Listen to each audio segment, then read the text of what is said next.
I opened my eyes and realized I was back. Back in 1982. Back in my old home in the Xing'an Mountains. The mud walls covered with old newspaper, the blackened wooden beams, the hard brick bed. I was 18 again, and my legs worked. No more limping, no more broken body. In my past life, everything went wrong. I got a job as a ticket seller at a forest railway station, thinking it was my big break. But the Chen family destroyed me. They crippled my legs, killed my grandfather, and ruined everyone I loved. I spent my remaining years drinking and wasting away. But now I had a second chance. And something extra. A strange system appeared in my mind with 9 slots. 6 for weapons, 1 for animals, 1 for plants, and 1 for a vehicle. With this, I could hunt any beast in the forest. Tigers, bears, nothing could stop me. My stepmother Chen was yelling for me outside. Today was the day of the lottery. My grandfather's old army buddy had gotten one job opening at the railway station, and 4 of us grandsons had to draw lots for it. Last time, I won that draw and took the job. That's what led to all my suffering. This time, I knew the trick. My grandfather had glued the winning paper to the inside wall of the box, meaning whoever went last would get it. He'd wanted me to have it. I spoke up and asked to draw first. Nobody objected. I reached in, found the paper stuck to the wall, pulled it off smoothly. I won again. Everyone stared at my paper. I was the winner. My stepmother immediately asked me to give the job to her son, Li Xiangdong, my older stepbrother. And this time, I said yes. The whole room went silent. Nobody could believe it. But I had conditions. First, I wanted to separate from the family. Today, right now. I was 18, old enough. Second, I wanted Xing'an Mountain, the broken cliff east of the village. Everyone thought it was worthless. The spring had been dry for 20 years. The trees were all cut down, nothing but rocks and scrub. But I knew something they didn't. Next spring, that spring would flow again, and the mountain would become a treasure. Third, I wanted my farmland moved to the area around the mountain, and since it was wasteland, I wanted extra. I also wanted my house plot there. They all thought I'd lost my mind, trading a guaranteed government job for a dead mountain. But I knew exactly what I was doing. This mountain would be the foundation of my new life. Everyone in the room thought I'd gone crazy, trading a government job for a worthless mountain. My stepbrother Li Xiangdong could barely contain his excitement. He shouted at me not to take it back. Stepmother Chen was already scheming. In her eyes, kicking me out of the family was a bonus. The mountain was useless anyway, and her brother, the village secretary, had been struggling to assign it to anyone. My third uncle Li Changwu was the only one who genuinely worried about me. He asked how I'd survive on my own. But before he could say more, Chen Jinhua snapped at him to mind his own business. Grandfather sat there smoking his pipe, face unreadable. Finally, he said if I'd made up my mind, so be it. Then he walked out. My father opened his mouth a few times, but said nothing. He never could stand up to anyone. Chen Jinhua wasted no time. She said she'd go to the village secretary tomorrow, get the mountain measured and registered, and have it stamped official within days. I told her fine. I'd move out right away. After she left, I asked third uncle if I could stay at his place for a couple days while I built myself a dugout shelter. He got annoyed at me for even asking. Of course I could. Then he mentioned his wife and my cousin Li Wan had gone to pick wild celery near Cliff Mountain, and he'd caught a roe deer that morning. We'd have dumplings tonight. That's when it hit me like a lightning bolt. I'd forgotten the most important thing. In my previous life, that same afternoon, third aunt and Li Wan went picking celery near the East Mountain. They ran into a young black bear, about 100 pounds, recently separated from its mother. Third aunt died protecting Li Wan. The bear clawed my cousin's face, blinding one eye and scarring her for life. Third uncle never recovered. Li Wan blamed herself forever. I grabbed third uncle's arm. We need to go now? I saw black bear droppings and tracks near Cliff Mountain yesterday. His face went white. As an experienced hunter, he knew a juvenile bear was even more aggressive than an adult. We ran. Near his house, third uncle tripped on a loose brick and slammed his forehead into a stone. Blood everywhere, knee scraped raw. Grandmother saw the whole thing and rushed over, panicking. Third uncle yelled at me from the ground. Don't wait for me. Go. Take the guns, same place as always. I ran inside to his bedroom, opened the big cabinet. Inside, a Type 56 semi-automatic rifle, a Mosin Nagant, 2 Hanyang rifles, a double-barrel hunting shotgun, and an old musket. I loaded the shotgun with 2 slug rounds, pressed a clip into the Type 56, grabbed extra ammo and a hunting knife. I stored everything in my weapon slots. The shotgun, the rifle, the knife each took 1 slot, and the spare ammo shared another. If I could, I'd fill all 6 slots with Type 56 rifles. As a Chinese man, you can never have too much firepower. I let the 2 hunting dogs loose, Big Yellow and Black Coal, and took off running east. Grandfather saw me sprinting past with 2 guns on my back, but I had no time to explain. Once I was out of sight, I stored all the weapons in my system slots and ran unloaded, fast as I could. My reborn body was strong and full of energy. After more than a kilometer, just as I rounded Cliff Mountain, I heard screaming, Third Aunt and Li Wan. I heard Third Aunt screaming at Li Wan to run. She was standing there with just a small digging sickle, shielding my cousin behind her. The 2 dogs, Big Yellow and Black Coal, had already rushed ahead and were crouched in front of them, growling at the young bear. The bear was standing on its hind legs, baring its teeth. I didn't waste the chance. I pulled out the Type 56, aimed at its head, and fired. I missed the head, hit the chest instead. My hands were shaking from nerves. But for a 100-pound juvenile bear, a Type 56 round to the chest was enough. It dropped and started twitching. The dogs pounced and tore into it. I thought it was over. Then Big Yellow suddenly spun around and started snarling toward me. No, past me. I turned and saw a massive bear head poking out of the bushes, barely 10 meters away. We locked eyes. My brain screamed. There was supposed to be only 1 bear. Where did this big one come from? My hands were trembling, but I couldn't hesitate. 10 meters.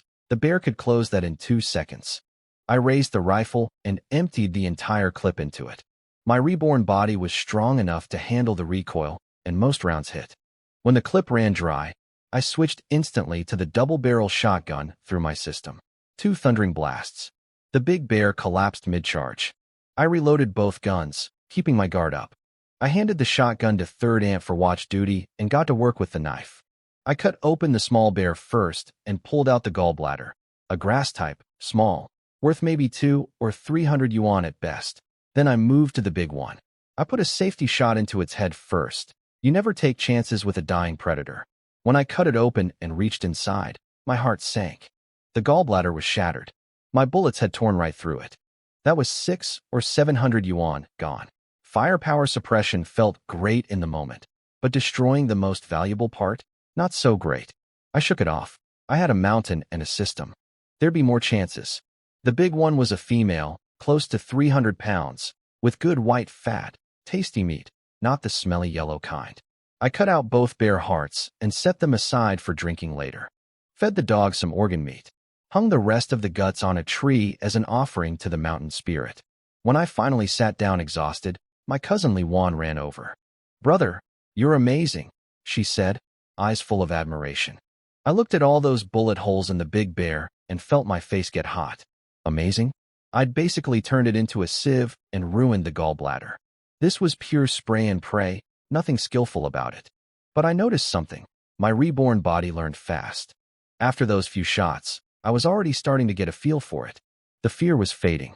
About half an hour later, the whole family showed up.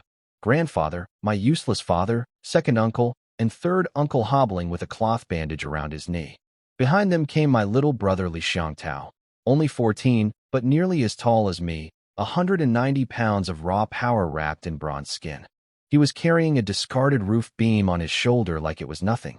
My brother was a bit slow in the head, but his strength was something else. Li Wan threw herself into third uncle's arms and burst into tears. Grandfather walked around the 2 dead bears, then pointed at all the bullet holes in the big one. "Xiangyang, I keep telling you to practice more. Look at this, you turned it into a strainer. What about the gallbladder? Please tell me you didn't break it." I handed Grandfather the small gallbladder I'd saved. Then I pointed at the torn-up one on the ground. He nearly fainted when he saw it. "You shattered one?" Everyone looked disappointed. "The gallbladder is the most valuable part of a bear." Grandfather scolded me for a while, then checked the surviving one. "You're lucky this one's intact. It'll fetch 200 or 300 yuan. He looked at the dogs eating and the guts I'd hung on the tree as an offering and nodded. "Not bad, except for the terrible shooting." Since you're leaving the family, stay away from those loser friends of yours and learn properly from your third uncle. My father stared at the two dead bears, barely believing it. You killed both of these? Second uncle looked just as shocked. Going from a lazy good-for-nothing to a bear killer in one afternoon was quite the jump. Third uncle walked over to me with red eyes, punched my shoulder gently. Xiangyang, if it weren't for you today, my wife and daughter, we're family, third uncle. You and third aunt kept me and Xiangtao fed all these years. Without you, we would have starved. My father's face went red at that. He knew I was calling him out for being a useless dad. My little brother Xiangtao came over with that big beam still on his shoulder, grinning like an idiot. Brother, why didn't you call me to fight the bears? I'm strong. I told him to drop the log. He flung it down right next to us. Boom. Dust everywhere, in everyone's faces. That beam had to weigh over 100 pounds, and he'd been carrying it like a stick. Before we left, I used my knife to mess up all the bullet holes on the bears. If people saw Type 56 rifle wounds, they'd know we used militia weapons, and the village secretary Chen would demand a share, especially the gallbladder. So we agreed to tell everyone third uncle killed them with his hunting shotgun. Grandfather made everyone swear to keep quiet. He pointed at my father specifically. If you let this slip to your wife, I'll break your legs. Father nodded quickly, terrified. We carried the bears back. Xiangtao took half the big bear on one shoulder and dragged the wooden beam with his other hand. Father and second uncle struggled to carry the other half between them. I carried the small bear alone, maybe 70 or 80 pounds without the guts. Didn't feel heavy at all with my reborn body. We tried to be discreet, but the whole procession was hard to miss. Sure enough, not long after we got back to third uncle's yard, village secretary Chen showed up with his two sons and a crowd of villagers. Chen Jinhua was right behind them. She'd gone straight to her brother and told him everything. Grandfather shot my father a murderous glare. Father shrank back. But it wasn't him this time. It was my stepmother. Chen Jinhua jumped out in front of everyone and screeched, "Brother!" People saw them carrying militia guns. Those bears were killed with government weapons. The gallbladder and meat should be split with the village. Everyone in my family's faces changed. Using militia weapons without permission was a real problem. If pushed, we'd have no defense. But I prepared for this. I stepped in front of grandfather and third uncle before they could argue. Our family was never good at talking our way out of things. Chen Jinhua, I said calmly, who exactly saw us use militia guns? Point them out. She looked behind her. Nobody stepped forward. She gritted her teeth. I saw it. You took the Type 56 and the Hanyang rifles. I walked over to the dead bear, flipped it to show the first side, and pointed at the mangled wounds I'd destroyed with my knife. Take a good look. Show me where you see Type 56 bullet holes. Chen Baowo rushed over to inspect. Most of the wounds were unrecognizable. The only clean ones were clearly from shotgun slugs. He was stuck. He knew people borrowed militia guns occasionally. Everyone did.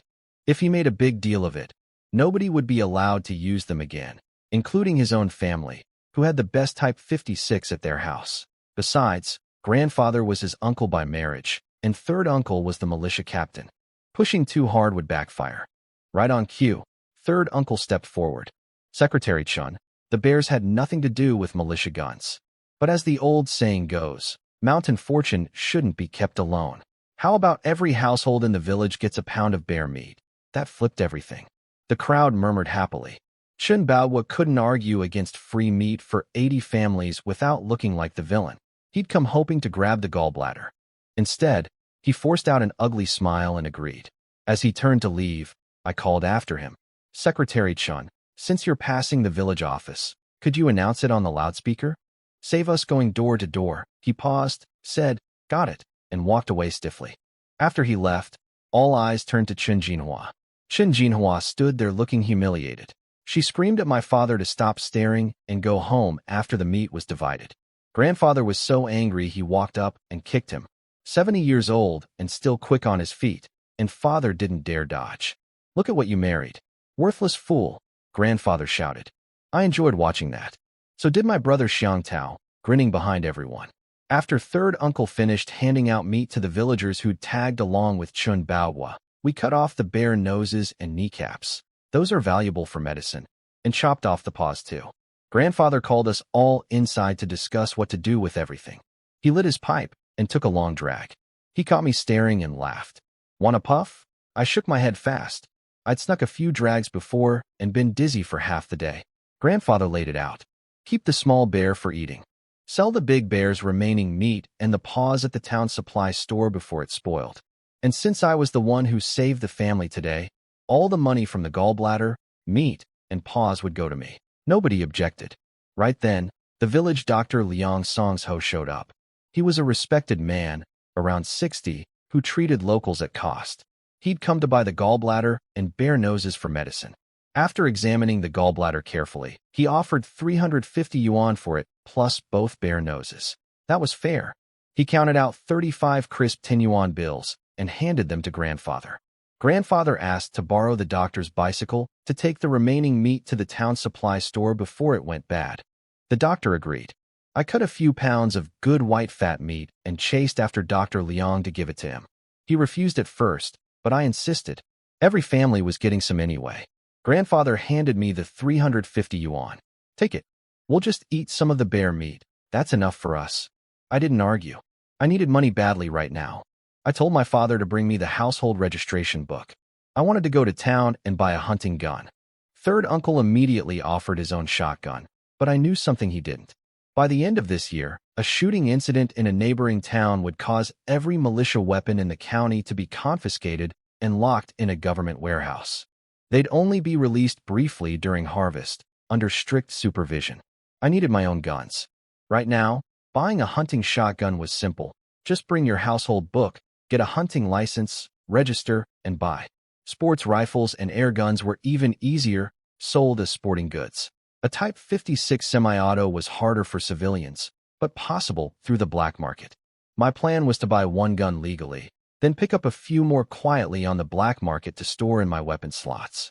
Nobody could find weapons hidden in my system. The main problem was money. I didn't have enough yet. Third uncle, I want to buy a Tiger Head double barrel, the kind that shoots 12 gauge. More stopping power. He shrugged. Up to you. Hurry to town, though. The village is distributing collective property this afternoon. If you get back early, you can take a look. That reminded me. With the shift to household farming, the old collective's animals, tools, and carts were all being auctioned off to villagers. I had my eye on those old flatbed carts. After all, I still had an empty vehicle slot in my system. I also needed to tell my sister Li Shui about the family split. She was the third child, same mother as me and Xiang Tao. She worked at a bread factory in town. I packed up the remaining bear meat, strapped it to the back of the borrowed bicycle, grabbed the bear paws and the shotgun, picked up the household registration book from home, and rode to Daqing town. At the supply store, bear meat sold for only 30 cents a pound. The state store's prices were terrible. No private buyers existed yet in town. With the 8 bear paws included, I got 210 yuan total. I checked out the gun counter.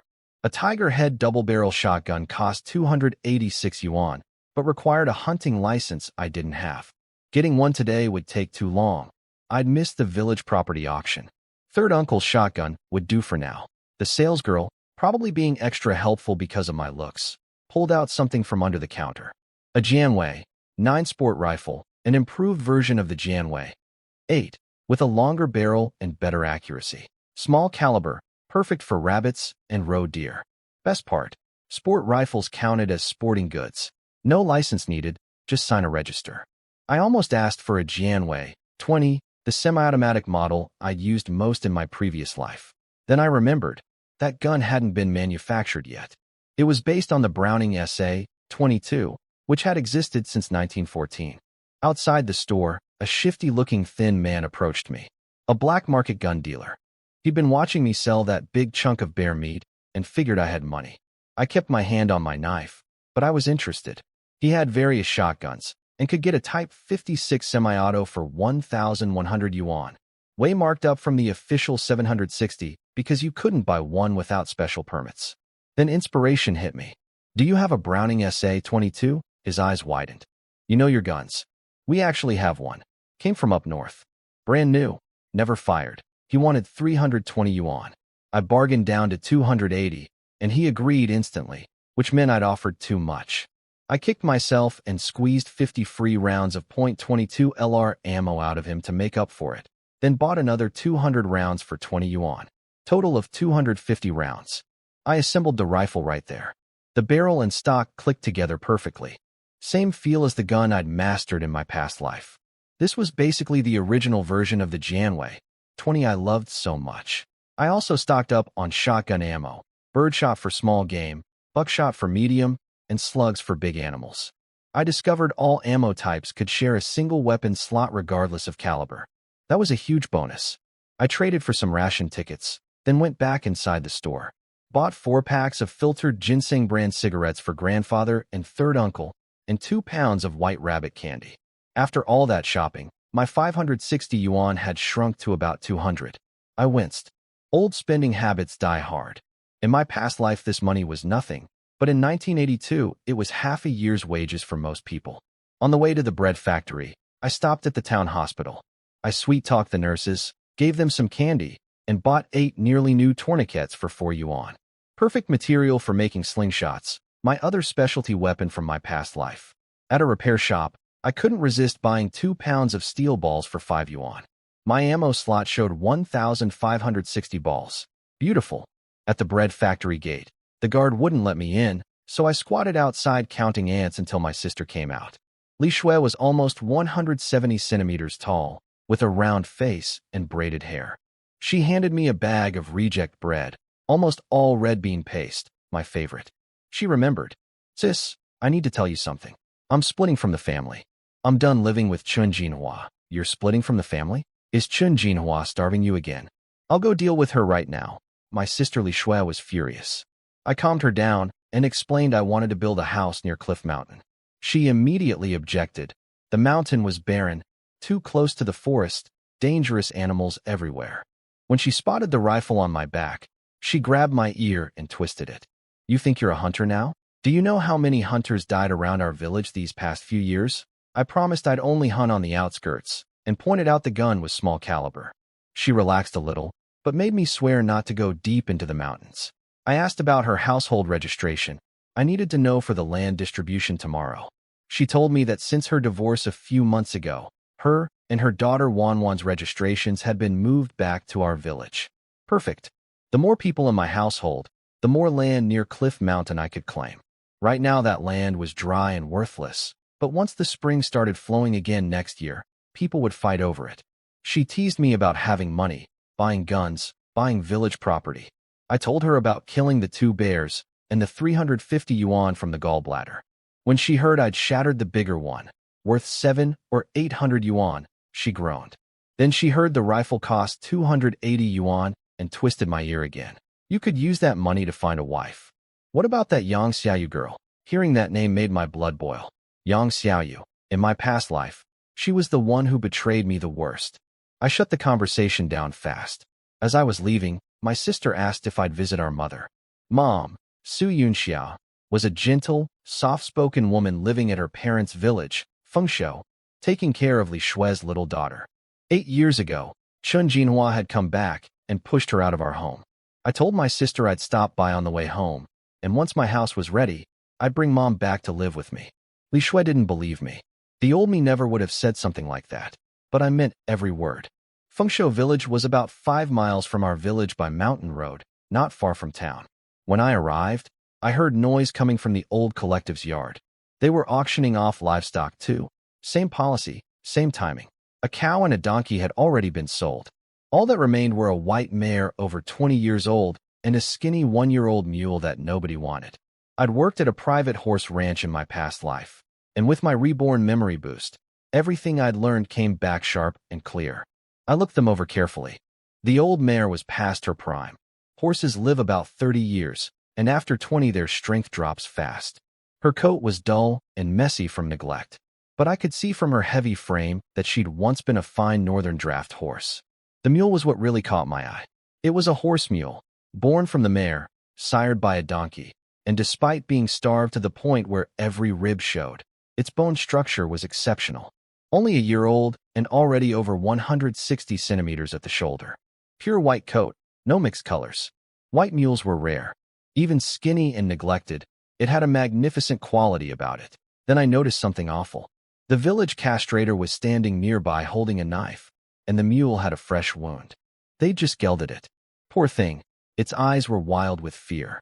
I looked at the fat caretaker standing off to the side, eyes shifty. It was obvious, he'd been stealing the animal's feed. Grain and bean meal meant for the livestock had gone into his own belly. That's why the mare and mule were half-starved. The village secretary Su Guofu, who happened to be my mother's brother, my uncle, announced prices. 300 yuan for the old mare, 100 for the mule. Villagers complained both were too expensive. Then the caretaker stepped forward with a smile. Secretary Su, I've got a soft spot for that mule. How about 80 yuan? Call it sentimental value. I saw right through it. He'd deliberately starved the mule, and now he was trying to buy it cheap. I pushed through the crowd. Uncle, can I buy that mule? Every eye in the yard turned to me. You're not from our village, are you? Uncle Su Guofu looked confused. I'm Su Yunxia's son, from Sifang village, I said quickly. He squinted at me for a moment, then remembered. We weren't closely related, but by village seniority, he was my uncle. The caretaker Zhao Limin jumped in immediately. He's an outsider. He can't buy our village's animals. Before I could argue, a booming voice cut through the crowd. Zhao Limin, you looking for a beating? A huge man with a thick beard pushed through, followed by two more men just as big. My three real uncles, Su Daqiang, Su Erqiang, and Su Sanqiang. Seeing them was like having a wall of muscle appear behind me. The Su family genes were incredible. All three were built like tanks. That's where Xiang Tao and I got our size. Uncle Daqiang got right in Zhao Limin's face. My nephew's not from this village? Fine. Then we're buying it. Got a problem? Zhao Limin shrank back instantly. The Su brothers were famous in Fengshou village. Nobody with any sense picked a fight with three men that size. Uncle Daqiang turned to the village secretary. Can we get a discount? This mule is nothing but bones. The secretary said Zhao Limin had offered 80 yuan, so we'd have to beat that. Uncle Daqiang looked around the yard with a dangerous smile. 80 yuan and 10 cents. Anyone object? Dead silence. Then he leaned over to me, embarrassed. So, nephew, you got the money? We're broke. I knew their situation. Grandmother's family had been emptied out paying for my first and second uncle's weddings. Third uncle still wasn't married. 3 giant men who each ate enough for 2, plus all their kids. They struggled just to eat every day. I handed over 90 yuan. I also bought an old horse cart and all the tack, halters, saddles, bits and pieces, for another 20. Total came to 110. I walked up to the mule and untied the rope. It backed away, eyeing me nervously. It had just been gelded, scared, and in pain. Instead of pulling, I reached out slowly and stroked its neck, using the technique I'd learned working at a horse ranch in my past life. My reborn memory made the skill even sharper. Don't be afraid, I said softly. Nobody's going to hurt you again. You'll never go hungry. The mule called out twice, as if it understood. The villagers, especially Zhao Limin, had been waiting for it to kick me. They looked disappointed. I grinned. Your name is Erden now. In memory of what you lost today. I glanced at the castrator and the 2 things in his hand. The whole yard burst out laughing. I paid up, got my receipt, and started loading the cart. I pulled it myself instead of making Erden work. He was too weak and hurting. Uncle Daqiang held the mule's rope. Third uncle pushed the bicycle. Then a commotion erupted behind us. I turned around and saw Erden drop to his knees in front of the old mare, his mother. The whole yard went quiet. Some of the tougher villagers wiped their eyes. That mule has more heart than most people, someone muttered. I knew I'd found something special. A mule this intelligent was rare. But I couldn't afford the mare too. I had barely 91 yuan left, and winter was coming. I needed to build a shelter, stock up on vegetables, prepare for the cold months. Every coin mattered. I didn't use my animal slot on Erden either. He was tameable the normal way, and that precious contract should be saved for something that could help me hunt. A golden eagle or a brown bear. After Erden finished his goodbye, my uncles pulled him along and he followed us out. I had more urgent things to worry about. October was here, I was splitting from my family, and I couldn't stay at third uncle's house forever. My 3 uncles helped me. Daqiang held the mule's rope. Erqiang walked alongside. Sanqiang pushed the bicycle. I pulled the cart myself as we headed to grandmother's house at the edge of the village. What I really came for was to see my mother.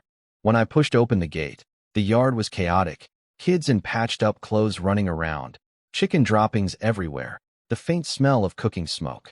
And there, Sitting on a low stool with her back to me was a thin woman in gray, scrubbing a huge pile of dirty laundry.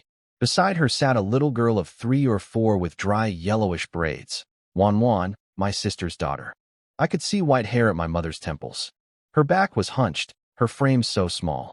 In my past life, she died heartbroken because of me, her good-for-nothing son who'd been to prison. That guilt was the deepest wound I carried. Mom, my voice cracked. She froze, slowly turned around. When she saw me, the shirt slipped from her hands back into the basin with a splash. Xiangyang. She wiped her wet hands on her apron and rushed over, eyes darting between me, the cart, the mule, and the rifle on my back. What happened? Is something wrong? Looking at her worried, aging face, I couldn't hold it anymore. Tears fell. I set down the cart, stepped forward, and hugged her. Mom, I'm fine. I'm splitting from the family. Going on my own. Everyone was shocked. Mom, all 3 uncles. She worried I couldn't survive alone. Uncle Daqiang felt my forehead to check for fever. Uncle Sanxiang begged me to take back the deal and keep the railway job. I sat Mom down and told her everything. The lottery, trading the job for the mountain, killing 2 bears, buying the gun and the mule. I left out the rebirth and the system, of course. She listened with her mouth open, switching between fear, pride, and worry. She noticed the rifle on my back and stared at me like she was seeing someone new. When did you grow up? Her eyes seemed to say. I looked her in the eyes. Mom, after I get my land tomorrow, I'm building a shelter and bringing you and Wan to live with me. We won't be apart again. Her tears poured out. Okay. Mom will wait. My plan was coming together. With me, my brother Xiangtao, my sister Li Shui, Mom, and little Wan. That was 5 people's worth of land. Tomorrow I'd swap it all for plots at the foot of Cliff Mountain. Good farmland exchanged for what everyone thought was worthless dry ground. I could get 7 or 8 acres per person easily. And once the spring came back to life next year, that worthless land would be the best in the village. Grandmother came over holding Wan. Good that you're splitting off. No more suffering under that Chen Jinhua. Our Xiangyang has real ability. He'll make something of himself. Yunxia, you finally have something to look forward to. My aunts agreed, happy for Mom. She'd been crying herself to sleep every night here. I pulled out a big handful of white rabbit candies and called the oldest kid over. Tai Dan, my uncle's 12-year-old son, tanned dark as charcoal. What surprised me was that he didn't stuff one in his own mouth first. He carefully divided the candy among his 4 younger siblings and Wan. Then finally, put one in his own mouth. The yard transformed. All the kids surrounded me, calling me Big Brother, over and over. Wan held up a candy to Grandmother in her tiny voice. Grandma, have candy. Grandmother smiled and told her to eat it herself. Looking at these good-hearted people around me, my mother, my grandmother, my uncles, these sweet kids, I made myself a promise. In this life, I would give them all a better future. Time to head back to Sifang village. Split the family. Claim my mountain. I gave Grandmother 10 yuan, refused dinner, and headed back before dark. The country roads were all dirt, and walking near the mountains at night wasn't safe. Mom and the kids walked me to the village edge. The children kept calling out, "Come back soon, brother." I turned and waved hard. I tied Erden to the cart and loaded the bicycle on top. The mule was well behaved, pulling alongside without complaint even though he was weak and hurting.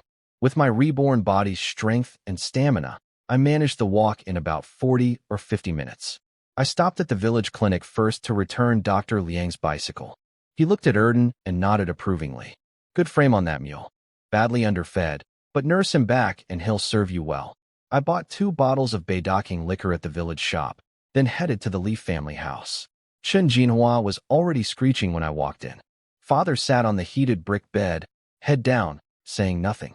The moment she saw me, she found her target. Where have you been? Where's the money from the bear? I stayed calm. Chen Jinhua, it was already agreed.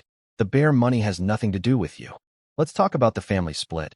She went even shriller. She demanded the bear money, my new rifle, and the mule outside. Everything was family property in her eyes. Father tried to speak up once. She glared at him, and he shrank back like a beaten dog. Watching that, the last thread of hope I had for him snapped. I smiled coldly. Sounds like you don't want that railway job for your son after all. Split the family now, or the deal's off. My brother Xiang Tao burst through the door. He'd been listening outside. Brother, I'm leaving too. I don't want to stay here. Chen Jinhua was secretly delighted. Xiang Tao ate too much for her liking. She'd been wanting him gone for a long time. Fine.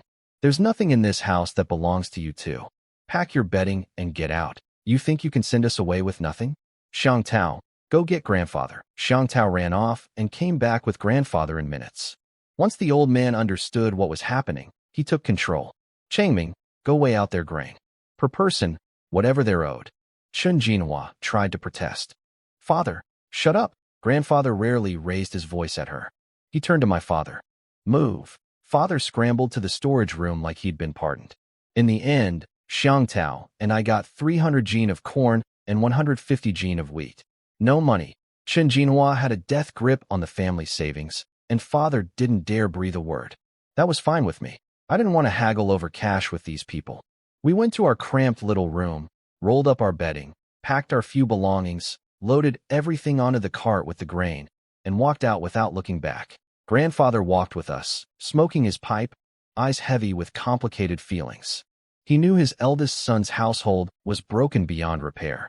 At third uncle's house, the whole family came out to help us unload. Third aunt told us to settle in and treat the place as home. She meant it. I'd saved her and Li Wan's lives that morning. Once everything was put away in the west wing, grandfather and third uncle noticed the rifle on my back. Third uncle took it, checked it over with practiced hands. A new Browning. Where'd you find this? These are rare. I told them about the black market dealer at the supply store.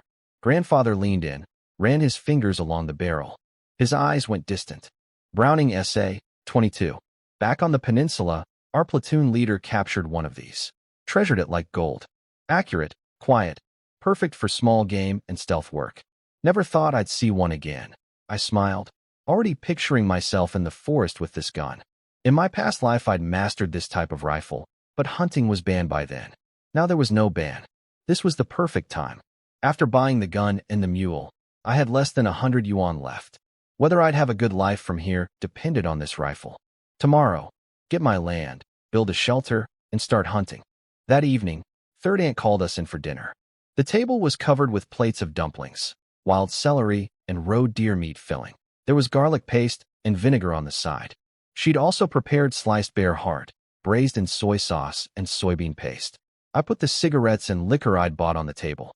Grandfather picked up a pack of the ginseng brand filtered cigarettes and scolded me for spending money, but I could tell he was pleased. 2 packs each for him and third uncle. Third uncle poured 4 cups of Beidakang liquor. He tried to make a toast thanking me for saving his wife and daughter, but choked up halfway through. Third aunt's eyes went red too. I cut him off. We were family, no need for speeches. We clinked glasses and drank. Grandmother joined us with her own plate of dumplings. She didn't look at me or Xiang Tao once. She was Chen Jinhua's aunt, and she'd always taken that side. Nobody bothered commenting on it anymore. Xiang Tao and I were starving. We each demolished 3 big plates, 60-some dumplings apiece. Everyone stared. Grandfather watched us eat like wolves and cursed my father again for being so useless he couldn't even stand up to his own wife. After dinner, I went to the backyard. In a corner sat an old broken wooden handcart, rotting and missing its wheels. I touched it and willed it into my vehicle slot. It vanished. The slot showed a faded image, damaged wooden handcart. I pulled it back out, loaded some bricks and scrapwood into it, then stored it again. Everything went in together, the cart and its cargo. When I brought it back out, the junk was still inside. My heart raced. The vehicle slot wasn't just for vehicles. It was a storage space that could hold whatever was loaded onto the vehicle. I sensed the maximum dimensions clearly. For a horse-drawn cart, the cargo space could be 6 meters long, 3 wide, 3 tall, 54 cubic meters. A small shipping container's worth of hidden storage. This changed everything. I tied Erden up outside the storage shed for the night. He needed a proper shelter and better food soon. The saying goes a horse won't fatten without night feed, and this mule was skin and bones. The next morning, Village Secretary Chen Baohua organized the land distribution. First came the private mountains and plots. Chen Baohua had already talked to villagers beforehand, so Cliff Mountain was officially registered under my name. My sister Li Shui's, Xiang Tao's, Mom's, and Wanwan's private plots were all assigned near the mountain too. Then came the food-growing land. I made my request. I didn't want the village's good farmland. I wanted to swap all 5 people's shares for the barren half-wasteland at the base of Cliff Mountain, since it was close to the mountain and convenient to manage. Chen and the villagers thought I was insane. Trading fertile land for dry scrub? He happily agreed. It freed up good land he could use as favors. Because I was exchanging prime land quotas for wasteland, the area was generous. 8 acres per person, 40 acres total for 5 people. It completely surrounded Cliff Mountain. Then I made one more request. Secretary Chen, put my house plot on Cliff Mountain too. It'll be easier to watch the forest and tend the fields. He stared at me. You're sure? Positive. He practically danced with joy and approved it on the spot, giving me a generous plot. 2 days later, I held the documents in my hands, a fresh household page, the mountain ownership certificate stamped by the Forestry Bureau and village office, land use papers, and the house plot approval. A few thin sheets of paper that felt heavier than anything I'd ever carried. I now legally owned Cliff Mountain, the mountain with a cold spring that would burst back to life next year, turning everything around it into prime land. In the mid-1990s, that spring water would be tested and found comparable to the finest mineral water in Europe. But selling water was a plan for the future. Right now, I couldn't afford to build a real house, and winter was closing in fast. First step, dig an underground shelter, move out of third uncle's place, bring mom home. Then this would finally feel like a family. Early the next morning, I shook Xiangtao awake. Come on, let's go check out our mountain. He lit up instantly. School had never interested him. With the mind of a 10-year-old, he dropped out long ago. But going up a mountain with his big brother? He was on his feet in seconds. Third aunt had breakfast ready. Corn porridge, mixed flour steamed buns, and pickled vegetables. We stuffed ourselves full. Third uncle was still resting. His knee injury needed a few more days. I assembled the Browning, loaded it, and slung it over my shoulder. I gave Xiangtao the double-barrel shotgun to carry, loaded with 1 buckshot and 1 slug. Remember, don't touch the trigger unless I say so. He nodded seriously and slung it on his back, copying my posture clumsily. We headed east toward Cliff Mountain. The closer we got, the rougher the path became. When we reached an open area, I stopped and looked around. This was our 40 acres of farmland, barren now, but come spring, everything would change. The mountain itself was really more of a large hill. The north face was a sheer cliff. That's how it got its name. It worked perfectly as a windbreak. The south side curved inward from east and west like a dustpan, creating a sheltered basin. The dried-up spring sat in the middle, connected to a stone hollow that old villagers said used to be a small lake. Next to it was a gentle slope, my house plot. The more I looked, the more I loved it. North wall blocks the wind, south side catches the sun, east and west arms hold the warmth in. Perfect spot for a dugout shelter. Since I was bringing mom to live here, I wasn't going to build some flimsy bachelor's lean-to. I'd dig a proper underground shelter, big enough for the family. Next year, once I had money, I'd build real brick houses on this land. Xiangtao, we're going to dig a shelter right here. You and me. He looked at the bare hillside and nodded hard. Dig shelter. Live with brother. After surveying the mountain, I knew what I needed most. Money. And to make money, I needed my weapons ready. I had the Browning rifle. I had the tourniquet rubber from the hospital for a slingshot. All I was missing was a good Y-shaped fork for the frame. We headed into the forest edge, past where we'd killed the bears yesterday. Nothing interesting there. We pushed deeper, over 2 ridges covered in oak trees, until we reached a patch of mixed woodland. That's when I spotted it, a dead tree with rough bark, hiding among ordinary elms and lindens. I walked over, ran my hand along the trunk, studied the grain. Elm pestle wood, I whispered. This was the legendary northern hardwood. Grain as fine as porcelain, heavy enough to sink in water. Premium material for furniture, tool handles, even gun stocks.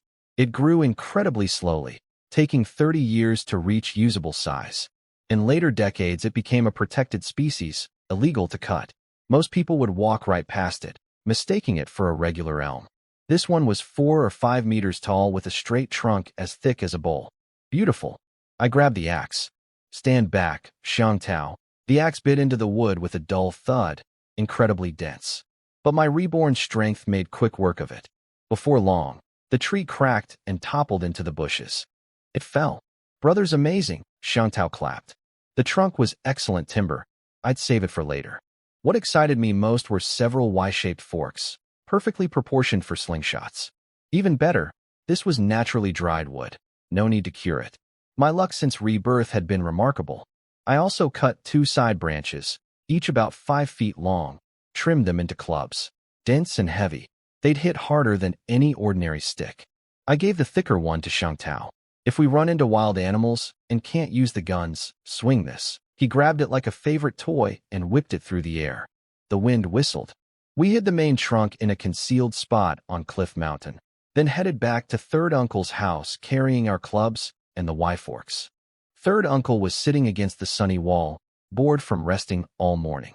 He spotted the forks immediately. The moment he held one, he knew. This isn't regular elm, it's pestle wood. This is the good stuff. Can I have one? Third Uncle was a hunter and outdoorsman at heart. He couldn't resist good slingshot material. Take as many as you want. Just make one for me and one for Xiangtao first, I said. He'd been so good to us. A few tree forks were nothing. Bring me my toolbox from the shed. By the time I came back, Grandfather had wandered over too, fondling one of the forks with a grin. My old slingshot is made of fiberglass wood, gets sticky in summer. These are much better. I've never seen pestle wood forks this perfectly shaped. So there we were, 3 generations of men, squatting against the wall in the autumn sun, working the forks with saws, files, and knives. I just wanted to finish mine fast. Fat squirrels were everywhere this time of year, delicious roasted or stewed, and the pelts could be sold at the supply store. Every coin counted. The 3 of us, Grandfather, Third Uncle, and me, sat against the wall working on the slingshot forks while Xiangtao watched eagerly. I found some leather, copper wire, and the tourniquet rubber in the shed, and soon we had several finished slingshots. I grabbed some small stones off the ground and took aim at a bottle 20 meters away. 3 shots, 3 misses. Embarrassing. In my past life, my accuracy at that range was excellent. Third Uncle laughed and held out his palm. A dozen clay balls sat there, made from yellow clay, dried, ground to powder, sifted, mixed with water, beaten, shaped into perfect spheres, then baked hard. The key difference, they were uniform and round, unlike the jagged stones I'd been using. I loaded one clay ball, pulled back, and released. The bottle exploded. Beautiful, Grandfather cheered. A slingshot might seem like a toy, but it was a serious hunting tool. Almost silent, it wouldn't scare off nearby animals the way even a small caliber rifle would. Perfect for squirrels, where the pelt was the valuable part. A bullet hole ruins the fur, but a slingshot pellet to the head leaves the skin intact. After a lunch of flatbread fried in bear oil with shredded potatoes and soybean paste, incredible stuff, that bear oil, I headed into the forest alone. Xiangtao went with Li Wan to town. She was leaving for university in Beijing tomorrow morning. She was Sifang Village's first college student. In my past life, the bear attack during this holiday ruined her face and derailed her future. This time, I'd saved her, and her life was on a completely different path. I carried both guns and 2 slingshots into the woods, past Cliff Mountain, over 2 ridges, into a dense red pine forest. Fat squirrels were jumping everywhere through the branches. I stored the guns in my weapon slots, loaded a steel ball into the slingshot, and crept forward. The first shot hit a squirrel right in the head. I deliberately held back on power. I wanted to test something. The squirrel fell onto the thick pine needles, stunned but alive. I placed my hand on it and tried activating the animal contract slot. The system responded with details. Contracted animals must have no hostility toward me. Hostility could be removed. First time for 100 yuan, second time 400, doubling after that. The contract also boosted the animal's growth potential and intelligence. And the 1-year waiting period before contracting the next animal could be shortened too. Same escalating cost. So theoretically I could contract an adult golden eagle, a Manchurian tiger, or a full-grown brown bear, if I could get close enough to touch them and afford the fee. A brown bear could reach over 1,000 pounds, dwarfing any black bear. The idea was thrilling but completely impractical right now. I was broke. What I really needed first was a top-quality hunting dog. A Manlu hound, the big northeastern breed, not the small mutts of later decades. These dogs grew to 80, 90 pounds, some over 120.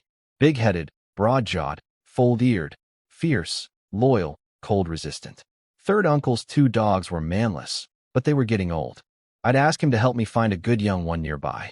I finished off the squirrel, bled it, cleaned it, and moved on. In under an hour, I'd taken 8 squirrels. Every kill a clean headshot, pelts perfectly intact. I even stumbled on a squirrel's food cache with 2 or 3 pounds of nuts, which I happily emptied into my bag. Back at the house, third uncle examined my catch. His eyes went wide. Every single one hit in the head. The fur is untouched. These pelts are worth about 5 yuan each at the buying station. 8 squirrels, 40 yuan in pelts alone, plus the meat. Not bad for an afternoon. And on my way back, I'd spotted road deer tracks. Those animals had real meat on them. Third aunt came out and got excited seeing the squirrels. These are fat ones. I'll stew them tonight with hazel mushrooms. My mouth started watering immediately. I love that dish. Third uncle started skinning the squirrels and called me over to learn. I already knew how, but I didn't want to be rude, so I watched his expert knife work. Start here, careful not to nick the skin. That kills the value. Pull it down slow, like peeling off a sock. Pop the tailbone out like this. I took one and did it myself, showing just enough skill to look like a fast learner. Third uncle watched with wide eyes. You're a born hunter, Xiangyang. We skinned all 8, scraped off the fat, and nailed the pelts to boards so they wouldn't shrink while drying. I told third uncle to keep the money when the pelts sold, to help with household costs since Xiang Tao and I were eating his food. He refused at first, but I insisted. He finally agreed to hold the money for me. Then I asked him to help me find a puppy, a big-bone one. I wanted to raise a manhwa hound, the real northeastern hunting dog. These days they still grew to 80, 90 pounds, some even over 120. Fierce, loyal, cold-proof, and smart. With my animal contract boosting its growth and intelligence, a puppy raised from young would be a serious hunting partner by spring. Third uncle agreed completely. In the forest, a good dog could save your life, especially in the thick growth of spring and summer when you couldn't see what was coming. When Li Wan and Xiang Tao came back from town, she bought almost nothing but school supplies. This girl was heading to university in Beijing tomorrow, Xifang Village's first college student. In my past life, the bear destroyed her future. This time, she was going with an untouched face and a bright road ahead. I reached over and patted her head. She slapped my hand away instantly. How many times do I have to tell you? Stop patting my head. She lunged for my ear. Apparently, she'd once overheard me telling Big Yellow the dog that patting the dog's head wasn't as nice as patting hers. She'd been furious about being compared to an animal ever since. Third aunt pulled her off me, then mentioned I'd gone hunting just to get her favorite squirrel stew before she left. Li Wan's eyes lit up like a switch flipped. Xiangyang, want me to blow on your ear to make it feel better? No thanks, I'm good. While waiting for dinner, I took a piece of leftover pestle, wood to the west wing, and carved a little gift, a cute, chubby miniature version of the legendary Little Leaf Flying Dagger from the old martial arts stories. Li Xuanhuan was my favorite character, a fellow Li, and the most handsome swordsman in fiction. I drilled a hole in the handle so it could hang as a pendant. At dinner, stewed squirrel with hazel mushrooms and bear oil flatbread, washed down with too much liquor again. I put the carved dagger on the table. Congratulations on getting into university. I didn't give you anything when school started, so here's a late gift. Li Wan squealed and snatched it up. This is adorable. You made this, of course. And if anyone bullies you at school, write home. I'll come deal with them personally. Deal? Don't you dare go back on that. Deal. After dinner, I helped clear the table and carried a slightly drunk grandfather to bed. Then I went to the storage shed to think through what tools I'd need tomorrow for digging the underground shelter. In my past life, I'd actually had a brief stint as an internet celebrity, going to the coldest spot in the Northeast to dig a shelter and film an extreme cold challenge. That's where I'd learned most of these survival skills. The winters of the 1980s were far harsher than later decades. The coldest days could hit -40. I needed to dig the shelter big enough for Mom, my sister, little Wan, and Xiangtao. This wasn't a bachelor's hole in the ground. It had to be a real home. That night, I lay in bed listening to Xiangtao snore, planning everything out. My weapons were decent for now, the slingshot, the Browning, and third uncle's shotgun. But for deep forest hunting, I really wanted several Type 56 rifles in my weapon slots. The problem was money and permits. Those guns cost over 1,000 on the black market and the price only went up every year. I had to make the most of these last few years before hunting was banned. The next morning, we all went to the train station to see Li Wan off to her university in Beijing. Then Xiang Tao and I grabbed every tool we could carry: axes, shovels, pickaxes, nails, packed water, and flatbread, and headed to Cliff Mountain. I staked out the shelter area, 30 square meters, 4 meters wide, 8 long, about 1.5 meters deep. Not a small job. For the next several days, that's all we did. Winter was closing in, and we had to finish before the snow came. Between digging sessions, I'd slip into the forest to hunt squirrels with the slingshot, saving the pelts to sell later. I taught Xiang Tao to make mud bricks, yellow clay mixed with straw, packed into molds, then dried. He treated it like the best game in the world and wouldn't stop until I told him we had enough. I designed the shelter as 2 rooms with a firewall between them. Instead of a traditional heated brick bed, I'd build a large firebox connected to the wall so both rooms would stay warm. I made the firebox extra big, stuff it full of wood, and it would burn all night. We cut tons of thick logs from the forest nearby. No need to season them. Next year I'd build proper brick houses anyway. We lined the walls with logs, fastened with mortise joints and iron nails. I built wooden beds and placed them inside before putting the roof on, since the door would be too small to fit them through later. One room had 2 single beds for me and Xiang Tao. The other had 1 large bed for Mom, my sister, and little Wan Wan.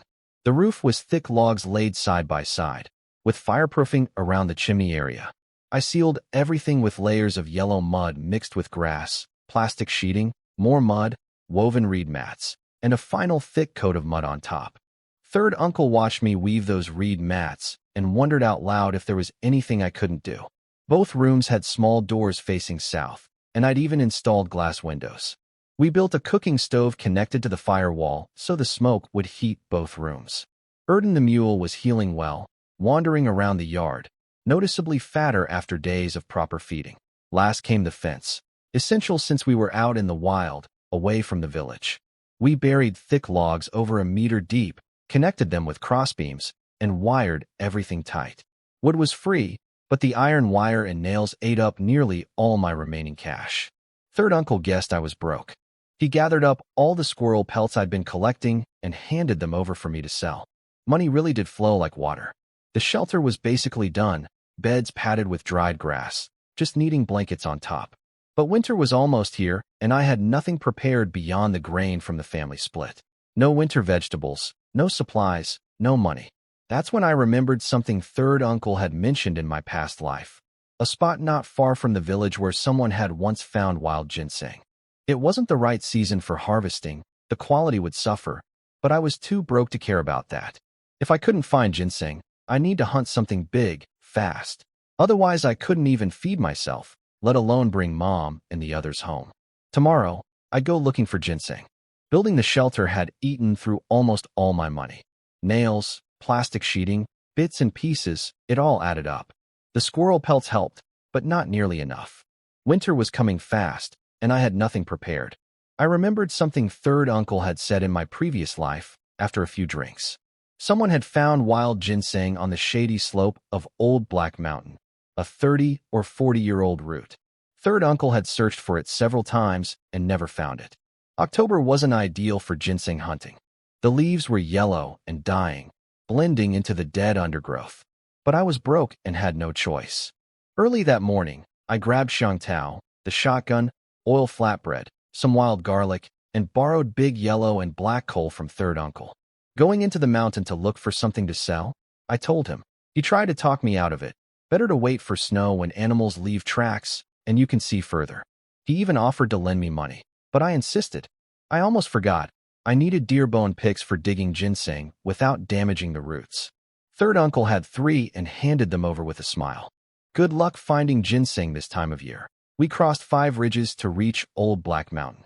Using fragments of third uncle's old descriptions, I searched for the right spot: shady slope, thick humus soil, tall old trees. I found an area that matched, but it was a sea of dead ferns and brush. Ginseng leaves would be shriveled and yellow, nearly invisible among the fallen foliage. I used my pestlewood stick to sweep through the undergrowth in zigzag patterns, inch by inch. 2 hours passed. Nothing. My eyes ached. Water was running low. We'd eaten half the flatbread. I started to worry. Maybe I'd remembered wrong. Or maybe the butterfly effect of my rebirth meant someone else had already found it. We sat down to rest against a huge rotting tree stump. The inside was hollow, filled with decayed wood chips, mud, moss, and a few small plants. I poked around idly with my stick while chewing flatbread. Then I froze. At the edge of the rotting wood, pressed against the inner wall of the stump, tiny dark red berry-like clusters, half buried, shriveled but recognizable. Ginseng seeds. My heart hammered. I carefully cleared away the debris and traced the withered stem downward. There it was, the reed head, the crown of a ginseng root. I tied a red string around it. Old tradition says ginseng will run away if you don't. Then I took out the deer bone picks and began the slowest, most careful digging of my life. One wrong move could snap a root hair and slash the value. The reed head was critical. Every little bowl mark on it represented a year of growth. Over an hour later, I pulled out a complete root. Pale yellowish-brown, dense network of fine root hairs, long reed head covered in tiny bowl marks. At least 30 years old, I whispered. The overall shape was good, though the moisture content was a bit low from harvesting out of season. When Xiangtao wasn't looking, I placed it in my plant slot. The system responded immediately, root completeness over 70%, eligible for transplanting. A flood of understanding hit me. The plant slot could perfectly transplant any plant with roots over 70% intact, plus it added growth improvements and environmental adaptability. As long as the plant stayed in the slot's transplant system, the enhancements would persist. This was incredible. At the very least, I could become a farming king with this ability. Around the main root, I found 9 more ginseng plants, offspring of the big one, ranging from a few years to 20 years old. I dug them all up carefully and stored them in the plant slot. The slot only held one species at a time, but could stack multiple specimens. I wrapped the big 30-year root in moss and bark, placed it in a wooden box I'd prepared, and headed down the mountain with Xiangtao and the dogs. My luck since rebirth had been almost unnaturally good, but I wasn't going to question it. I was going to use every bit of it. We got back to the village with the ginseng. Grandfather and third uncle had been worried sick. We'd left early and been gone all day. When I opened the wooden box, Grandfather's eyes lit up. Beautiful. Look at that reed head, those root hairs. All 5 qualities present. Third uncle was impressed too, though he wished I'd found it in summer when the moisture content would have been better. But we both knew beggars can't be choosers. I noticed Grandmother slipped out of the house briefly that evening. I had a feeling she'd gone to pass information to someone. The next morning I rode to the supply store in Daqing Town. The buyer at the medicinal goods counter was a middle-aged man with glasses.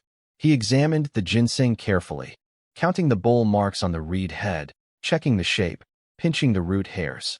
About 30 years old, decent quality, but harvested late in the season. Low moisture. His voice was flat. Classic price suppression act. 600 yuan. If I hadn't lived a whole life before, I might have fallen for it. Even in 1982, with the private economy still weak and ginseng prices depressed, this root was worth more than 600. I closed the box and walked toward the door. 700. Wait, 650. That's the ceiling. I kept walking. Fine. 700. I turned back. Deal. I also sold the squirrel pelts. Every one flawless, not a single hole. The buyer's expression changed when he saw them. Total came to 773 yuan. 7 thick stacks of 10 yuan bills plus change. I stuffed the money deep in my inside pocket. From now on, I'd save any ginseng I found for transplanting on Cliff Mountain after the spring came back. Only sell if I was desperate. With cash in hand, I walked with a spring in my step.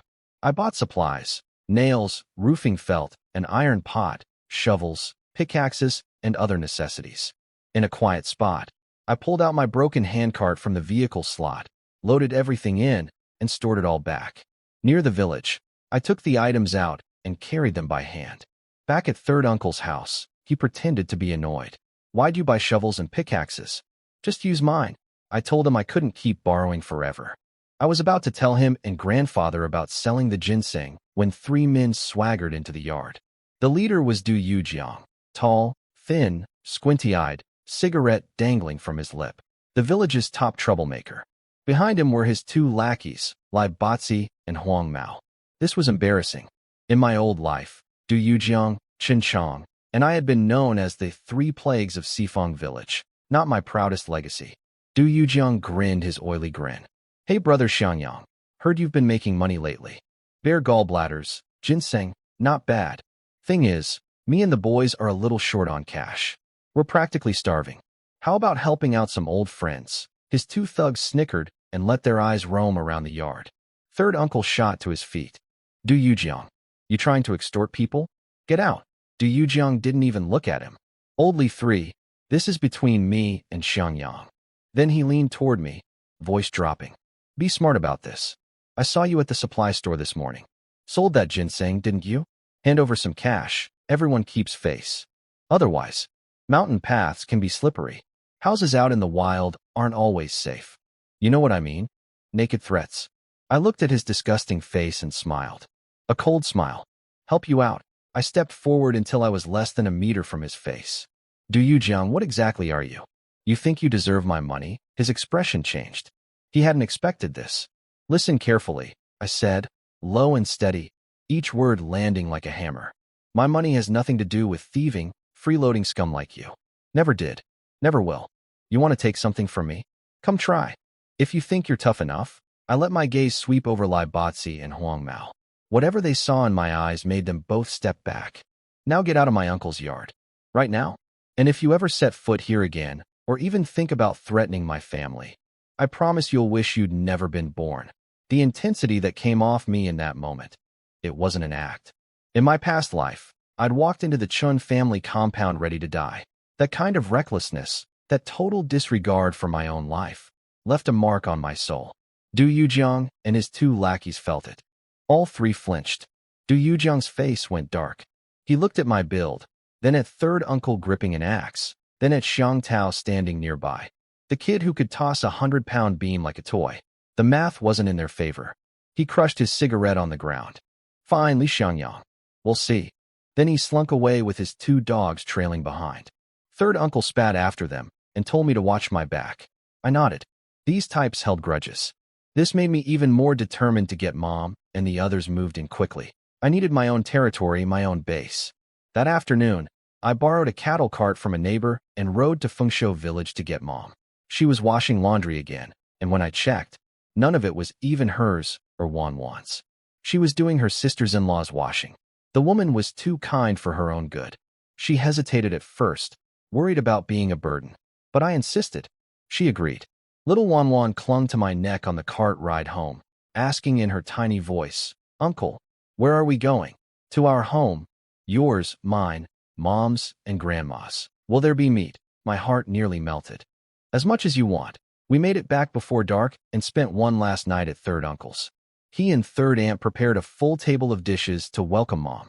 Wanwan stuffed herself with roe deer and roasted squirrel, grease all over her little face. Grandfather was friendly to Mom. Grandmother was not. The next morning, we loaded everything onto the cart and moved to the shelter. Third uncle packed every bit of grain from my family split, didn't keep a single pound, and added 100 pounds of his own corn on top. He also insisted I take both dogs and the shotgun for safety. I didn't argue. I just memorized every kindness. Mom looked at the log-fenced yard and the 2 spacious underground rooms and smiled. This is a nice place, Xiangyang. At least here my heart feels at ease. That's right. Nobody to answer to. Nobody's dirty looks. Total freedom. I gave Mom 100 yuan for household supplies.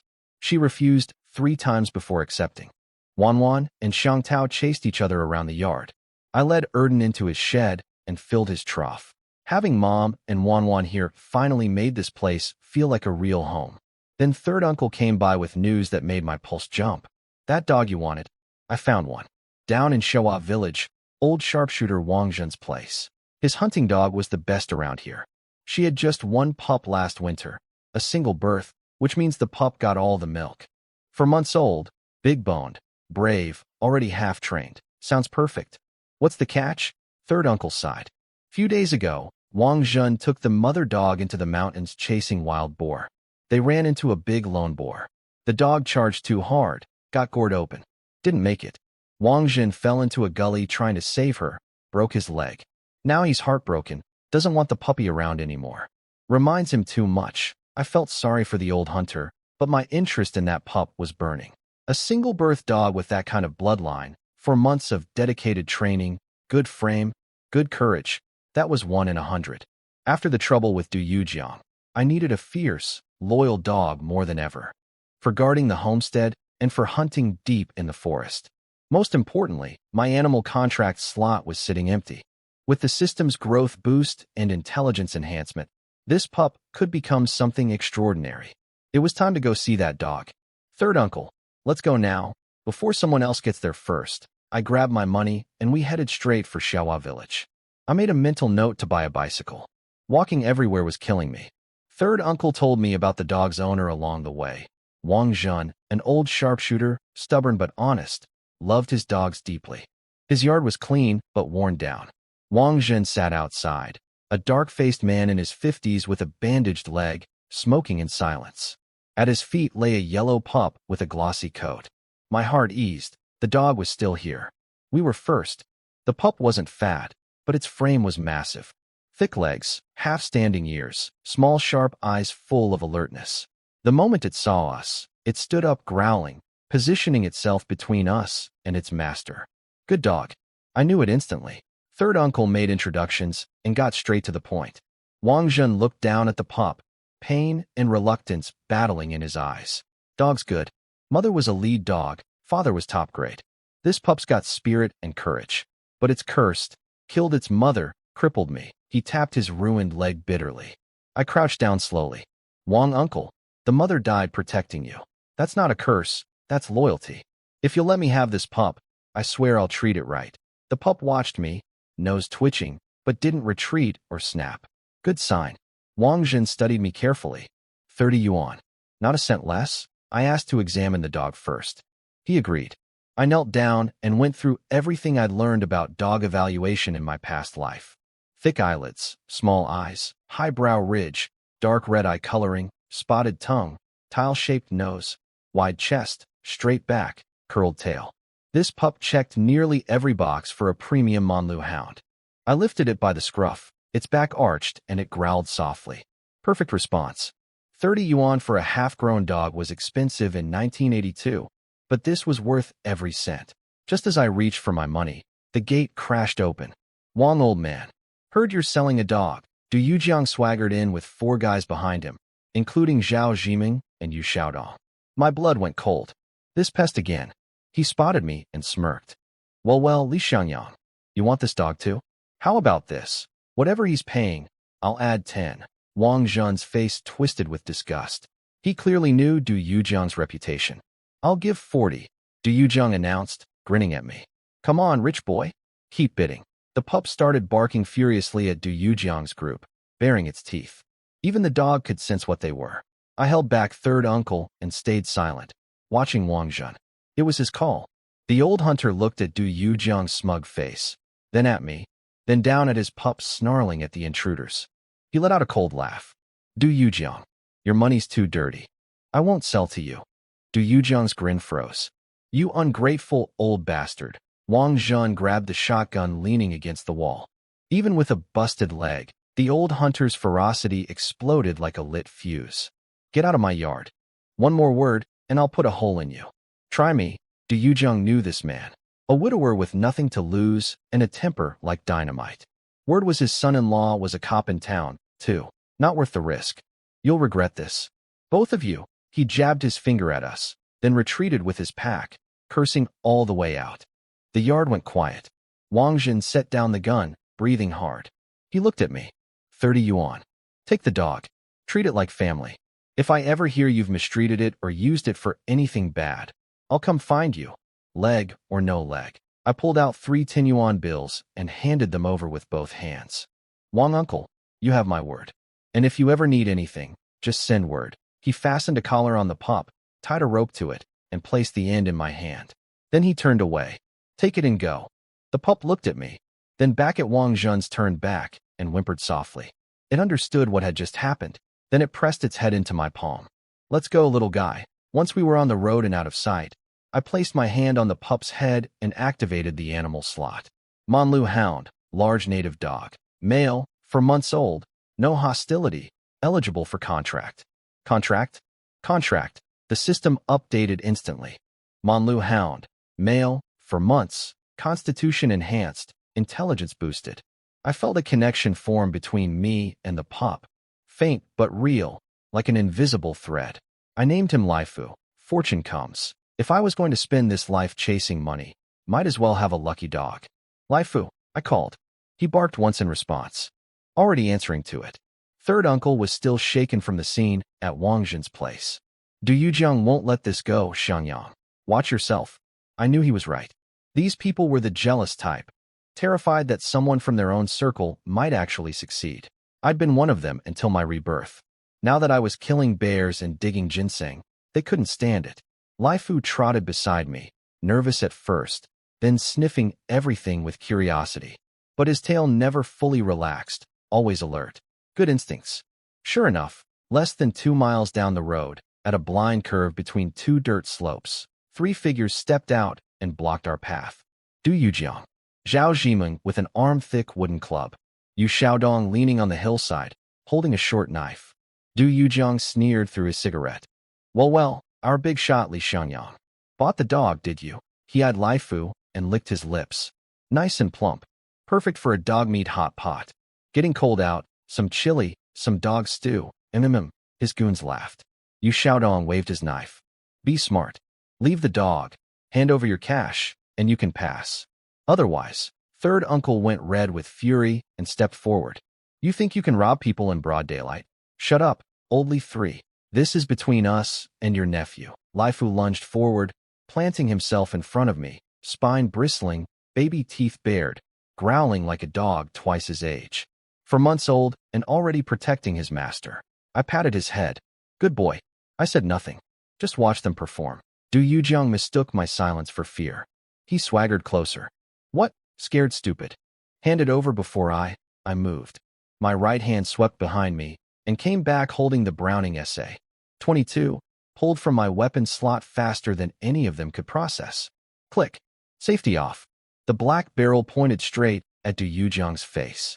Everything froze. The smirk died on his lips. The cigarette nearly fell from his mouth. Zhao Zhiming's club hung in midair. Yu Xiaodong's knife clattered to the ground. Xiangyang. Don't. Third uncle grabbed my arm, terrified. You can't shoot. You'll go to prison. My arm didn't move. The barrel didn't waver. I looked at Du Yujiang's white face and spoke calmly. Relax, third uncle. I know what I'm doing. This wasn't rage.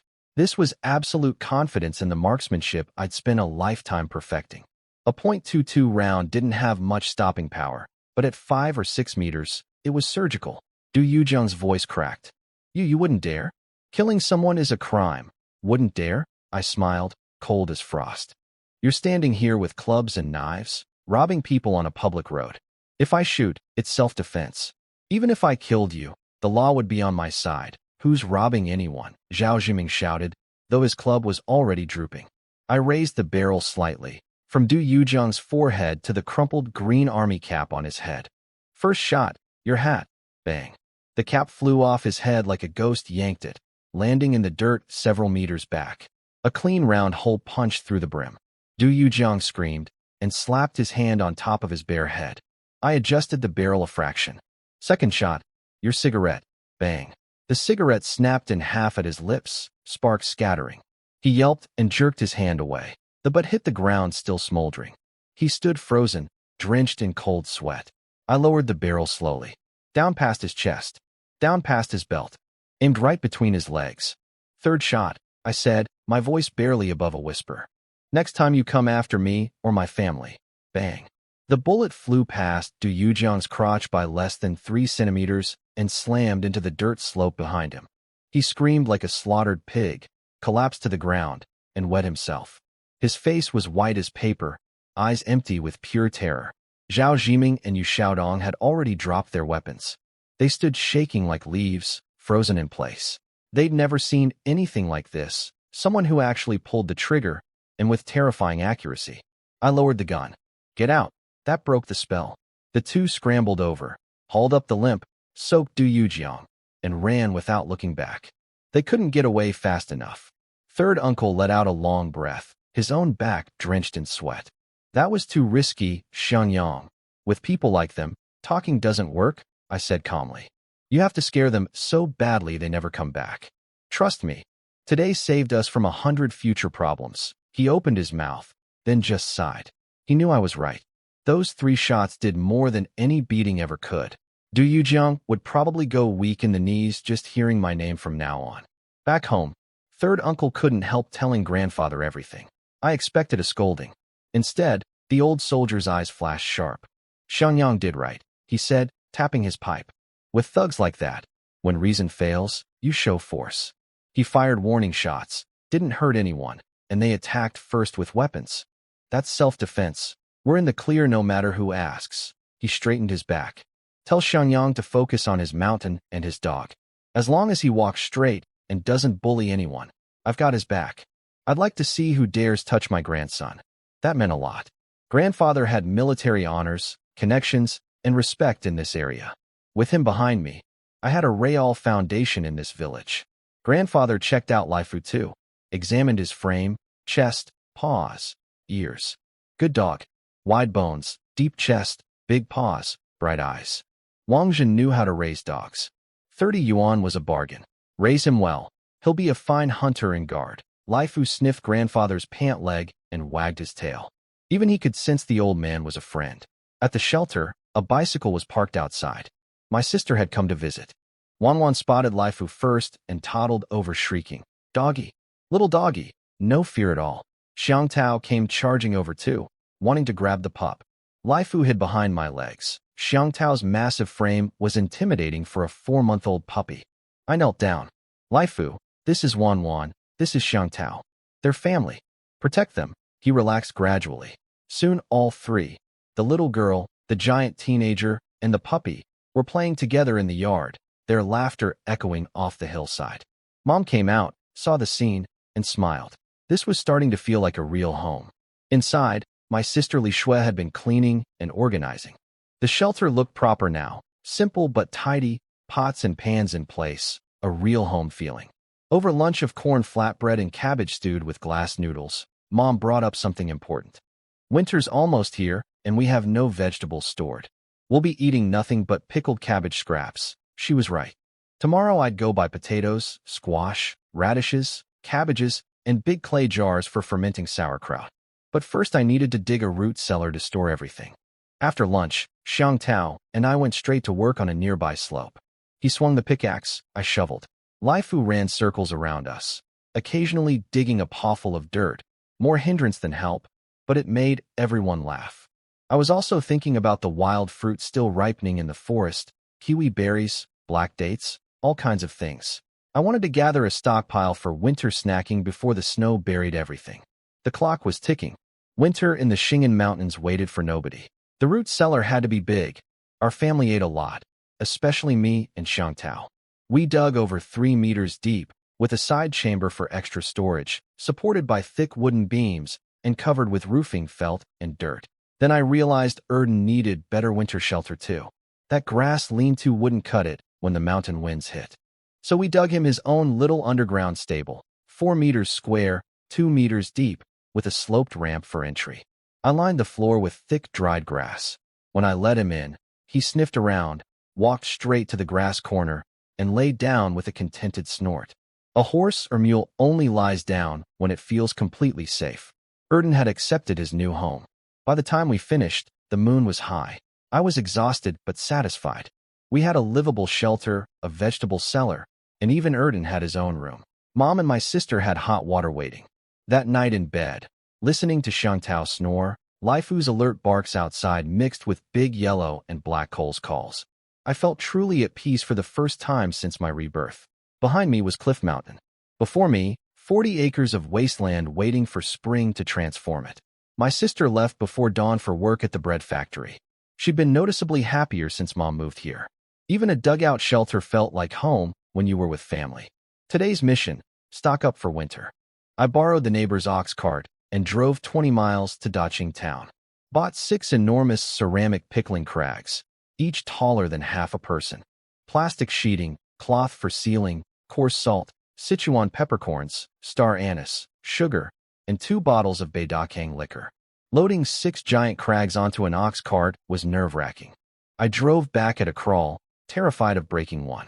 After lunch, Mom and I went door to door through the village buying vegetables. Everyone was friendly. The bear meat I'd shared had earned goodwill. Old Zhao sold us white cabbage at 3 cents a pound. The widow's son had crisp sweet radishes. Wang Laolu had nicely sized potatoes. Granny Lu had Jerusalem artichokes big as fists. By the end, the ox cart was piled into a mountain. 800 pounds of cabbage, 200 pounds of radishes, 500 pounds of potatoes, plus everything for pickling, radish greens, Jerusalem artichokes, peppers, carrots, little cucumbers, long beans, cilantro, celery stalks, green onions, mustard greens, sacks stacked on top of sacks. Total cost, barely over 60 yuan. The purchasing power of money in 1982 was incredible. I also bought 100 pounds of soybeans. Incredibly useful. Pressed them for cooking oil, and the leftover soybean cake was perfect feed for Erden during his growth phase. Xiang Tao and I unloaded everything into a massive pile in the yard. Now came the real work. Washing, chopping, fermenting, pickling. Looking at my shrinking wallet, still about 500 yuan left, I reminded myself to keep a reserve. If I found the right animal to contract, I'd need cash to speed up Laifu's contract timer. Every year before the 1989 hunting ban was precious. Need more money? Simple.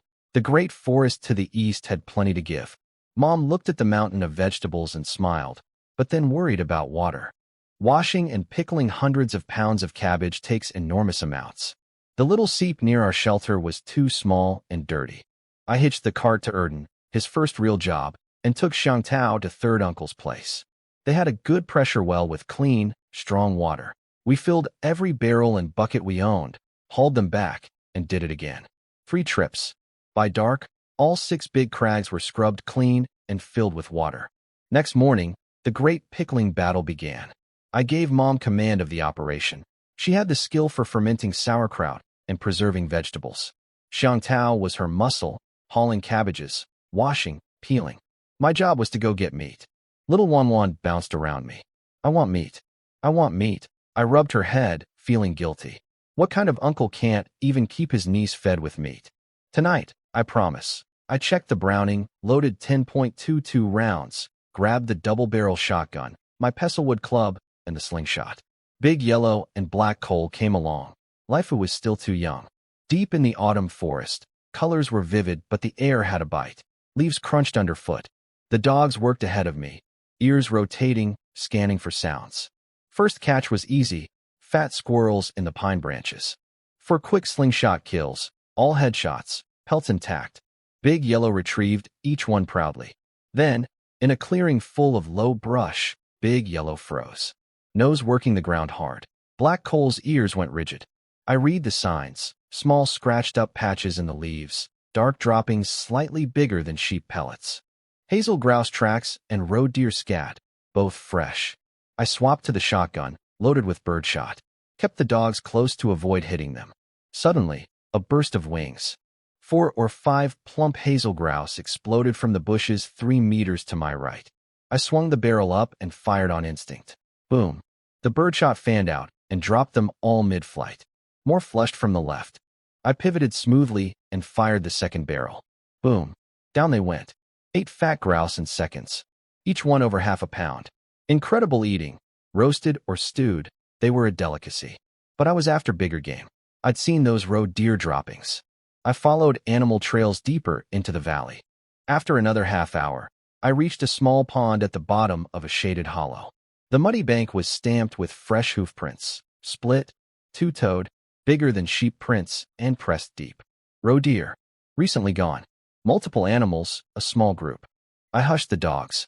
They dropped flat, eyes locked on the trail. I studied the tracks, direction, depth, spacing, reading how far ahead the deer were and which way they'd gone. Tracking was a skill I'd learned in my past life. Most hunters spent years trying to master it. My reborn body made it even sharper.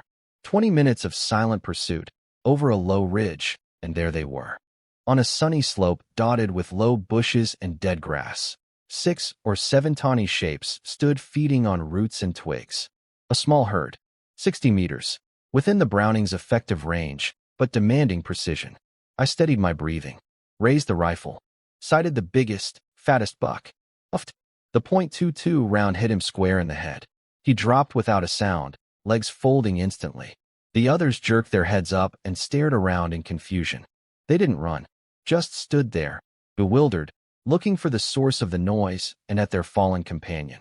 Stupid roe deer, the reputation was earned. I worked the semi-auto action. No need to reload, 9 rounds still in the magazine. Uffed. 2 more bucks collapsed, each a clean headshot. The remaining does and young ones finally panicked and bolted into the brush. I could have taken 2 more easily, but I had my own rule. Unless I was starving, I didn't shoot females or young ones. All 3 kills were antlered bucks. A massive haul, 3 roe deer, 8 grouse, for squirrels. One was getting her meat tonight. The dogs charged out to confirm the kills. I walked over and looked at 3 fat roe deer on the ground. Finally, real meat for the family. I bled them quickly, gutted them, kept the hearts and livers, hung the intestines on a tree for the mountain spirit, fed the dogs some meat and organ scraps. Then, when nobody was around, I pulled out the handcart from my vehicle slot, loaded everything in, 3 deer, 8 grouse, for squirrels, and stored it all back. Without that slot, carrying 3 gutted deer over mountain trails would have killed me. Near home, I found a quiet spot, took the game out, tied it up, and slung it over my shoulder. Even without guts, it was around 200 pounds. Only my reborn body could handle that. Mom nearly fainted when she saw me walk in with 3 deer over my shoulder and a bulging sack. Xiang Tao dropped his radishes and came running. Wan's eyes went huge. Meat. So much meat. I skinned and butchered everything right there. Cut most of the venison into strips, rubbed them with coarse salt, and hung them to dry in the cold air. Kept some fresh for eating. Saved the squirrel pelts to sell and the grouse feathers for Wan's shuttlecock. I cut off 2 deer legs to deliver as gifts. First stop, Uncle Guancoin's place. We'd been borrowing his ox cart for days. He tried to refuse, but I insisted. He accepted with a big grin. Then I headed to third uncle's house with the other leg. The moment I stepped into the yard, I heard a shrill voice inside. Chen Jinhua. My stomach turned. What was she doing here? Inside, she was perched on the heated bed platform, running her mouth at grandmother. Third uncle sat smoking with a dark expression. Third aunt was pretending to sew, jaw clenched. Chen Jinhua spotted the deer leg in my hand instantly. Her eyes flashed with greed. Well, look who's here, our big shot hunter. Killing deer now, giving meat away everywhere. Must be nice being rich. I ignored her and handed the leg to third uncle. He took it with a softened face. You should keep this for yourself. You've done too much for us. This is nothing. Then Chen Jinhua started in. I heard you dug up ginseng on Old Black Mountain. Sold it for hundreds of yuan. Making all that money, and you don't even think about your own father? Your own grandmother. Grandmother chimed in from the bed, scolding me for being ungrateful. Chen Jinhua raised you, fed you all those years. Now you have money, and you forget your elders? Fed me? She fed me and Xiang Tao cornflower scraps while her own son ate white flour buns in secret. And grandmother had always taken their side. Now they wanted a piece of my earnings? I kept my voice flat. Grandmother, stepmother, the family split is documented, signed, and stamped by the village office. Every yuan I've earned, I earned with my own hands and my own life on the line. It has nothing to do with you. I'll fulfill my obligations when the time comes, but nobody's taking my money for free. Chen Jinhua exploded. You ungrateful wolf. You have to give us at least half. Or I'll go to the village secretary. I'll go to the town government. I'll report you for being unfilial. For undermining socialism. She'd slap any accusation on me that she could dream up. Third uncle slammed the table. Enough, Chen Jinhua. He traded his job for the mountain. Your idea, your agreement. Now you see him making money, and you come crawling? Have you no shame? Third aunt added coldly. His real mother is still alive. He doesn't need you telling him what to do. The room was chaos. Then a cocky voice rang out from the yard. Auntie, who's bothering you? The curtain flipped open. Chen Chong swaggered in wearing a fake military jacket, long greasy hair, cigarette in his mouth, 2 thugs trailing behind. Chen Chong, the village secretary's son, Sifang Village's biggest bully. In my old life, he treated me like a servant, ordering me around, slapping me when I was slow. He was the one who eventually crippled me and killed my grandfather. Chen Jinhua latched onto him like a lifeline, instantly wailing. Chong, you have to help your auntie. Li Xiangyang sold ginseng and kept all the money. Won't share a cent with his own family. And when I said something, he tried to hit me. Li Chongwu's whole family gangs up on me. Chen Chong looked down at me with contempt. Li Xiangyang, you think you're somebody now? Bullying my aunt. Chen Chong strutted up to me, finger nearly poking my nose. Heard you've been getting uppity. Killed some bears, bought a mule, dug up ginseng, made a little money, and forgot your place? My aunt asked you for cash. That's an honor. Hand over half. And cut me the best piece of that deer meat. Or else. He reached out to slap my face. His old habit. The way he used to humiliate me whenever he felt like it. In my past life, I would have taken it. Not anymore. If I let scum like this push me around after being reborn, I might as well go headbutt a block of tofu and die. The instant his hand came close, I caught his wrist like an iron clamp and drove my right fist straight into his nose. Crack. Blood exploded everywhere. He staggered back screaming, stars spinning in his eyes. The whole room froze. Chen Jinhua mid-wail. Third uncle mid-smoke. Grandmother mid-breath. His two thugs snapped out of it and charged. I kicked each one once. They rolled across the floor like gourds. I stepped forward, planted a boot in Chen Chong's stomach. He doubled over like a shrimp, retching. I grabbed his long hair and yanked his head up, forcing him to look at me. Chen Chong, listen carefully. My voice was quiet, cold as winter steel. Everything you ever did to me, I remember all of it. Starting today, we're even. But if you come after me again, or touch anyone in my family, I leaned close to his ear and whispered so only he could hear, I will make you disappear. I mean it. Test me. I dropped him like garbage. He curled up on the floor, blood and tears mixing on his face. Every trace of arrogance was gone, replaced by pain and raw fear. Chen Jinhua went white and pointed at me with a trembling finger. You hit people? I'll have you arrested. I looked at her without blinking. Stepmother, I'm showing restraint today because of grandfather and grandmother. Stay out of my business from now on. My money, my life, none of it concerns you or the Li family anymore. If you come causing trouble again, I pointed at Chen Chong moaning on the floor. There's your example. I don't hit women, but I have plenty of ways to make you stop. Try me. The coldness in my eyes shut her mouth completely. She backed up and dropped onto the bed platform, lips shaking, unable to speak. She finally understood. I wasn't the pushover she used to control. I turned to third uncle. Sorry for the trouble. The deer legs on the table. I'm heading home. He looked at Chen Chong on the floor, at the terrified Chen Jinhua, then at me. Calm, steady, radiating something dangerous. He just nodded. Go. Be careful. I walked out without looking back. Behind me, Chen Jinhua burst into tears again, wailing over Chen Chong. His thugs dragged him upright.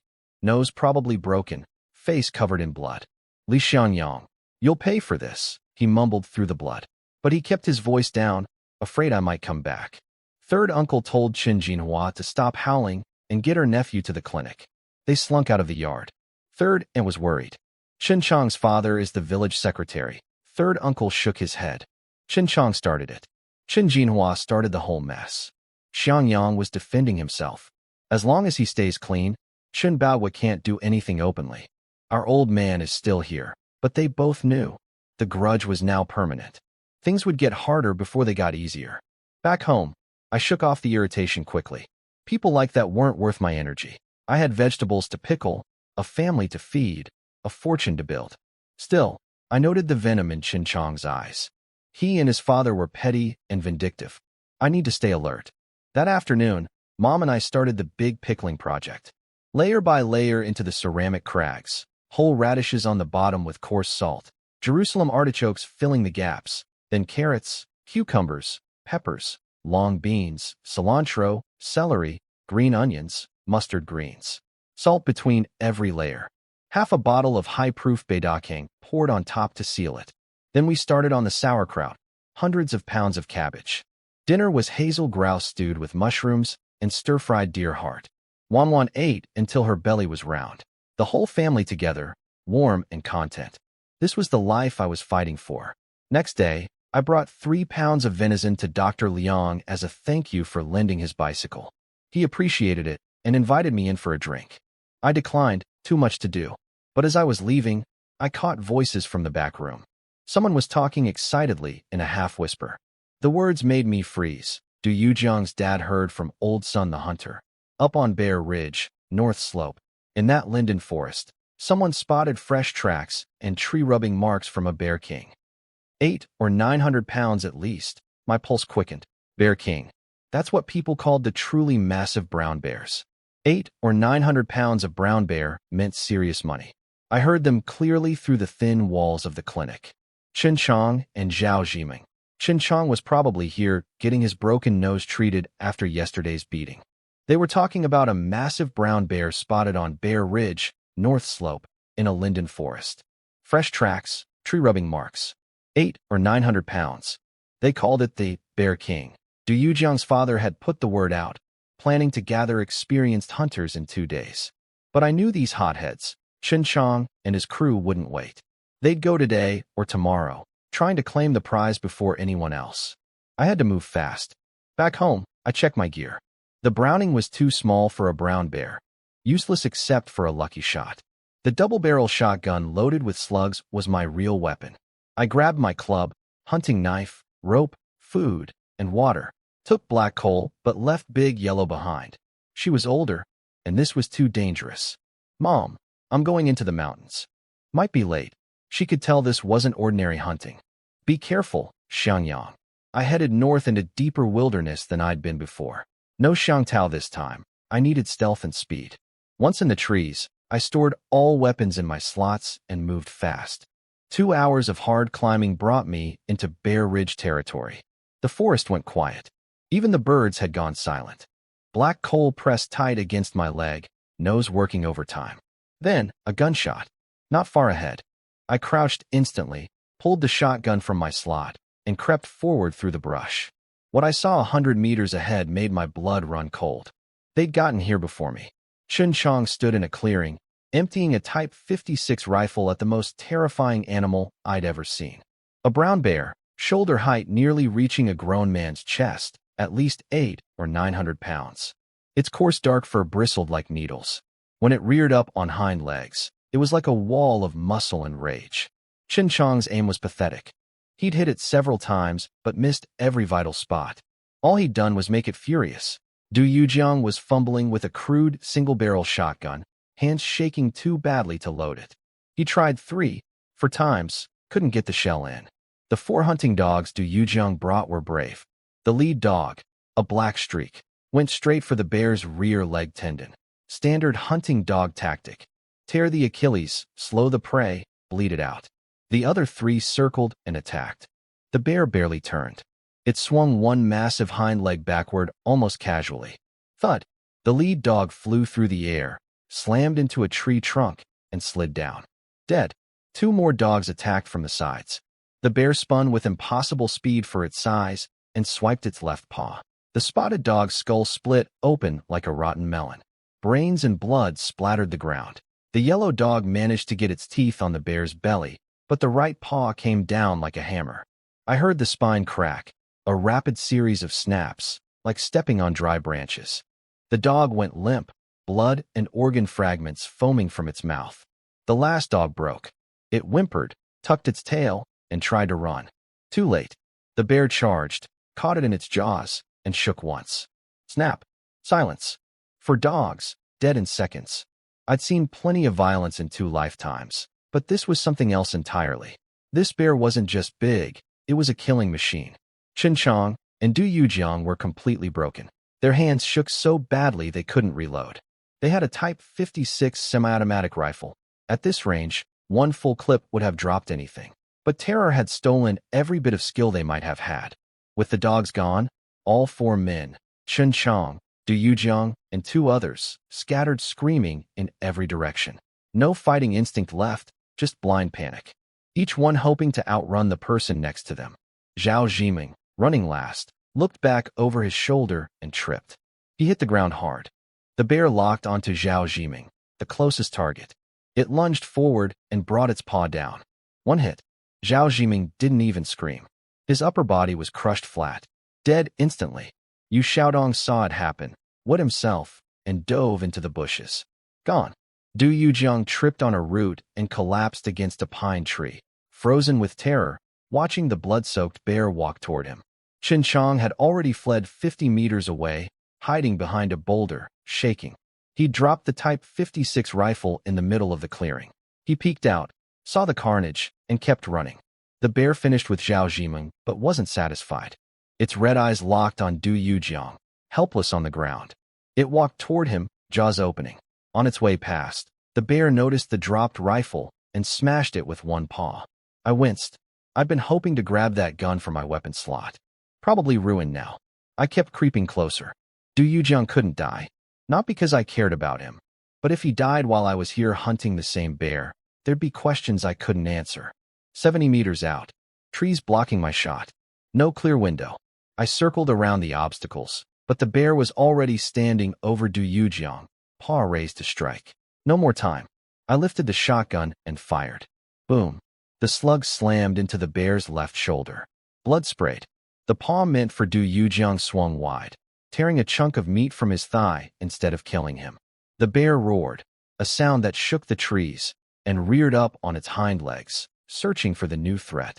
It found me instantly, abandoned Du Yujiang's screaming body, and charged. 700 pounds of enraged mother bear, moving like a runaway tank. 70 meters closed terrifyingly fast. I didn't run. Turning your back on a charging bear is suicide. I stood my ground, shotgun up, watching the mountain of fur and muscle thunder toward me. 30 meters. The bear launched itself into the air, massive body blotting out the sky above me. Now, forehead, point blank. I fired. Boom. The slug punched through the bear's skull right between the eyes. Its body seized mid-leap, momentum carrying it forward.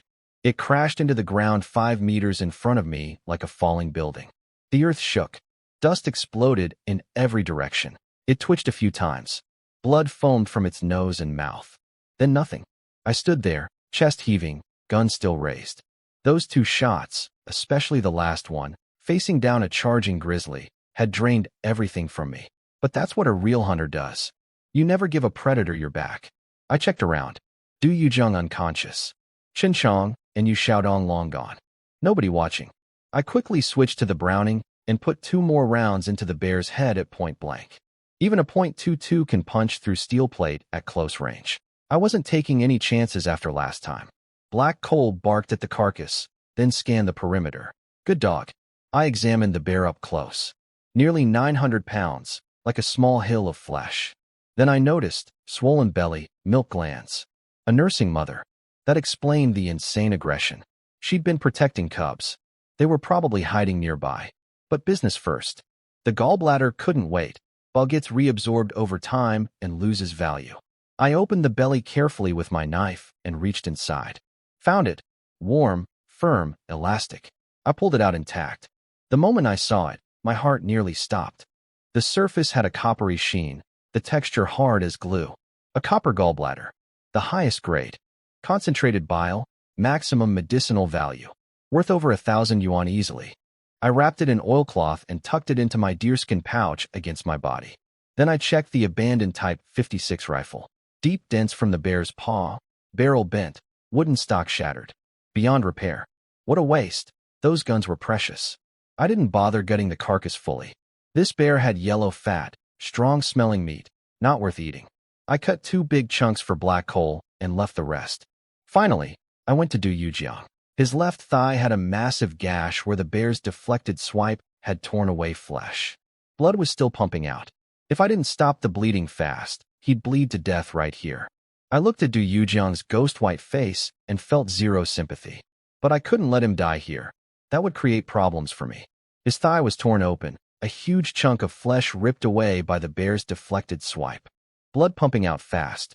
In this wilderness, I had nothing proper for medical treatment. Then I spotted the bullet pouch on his belt.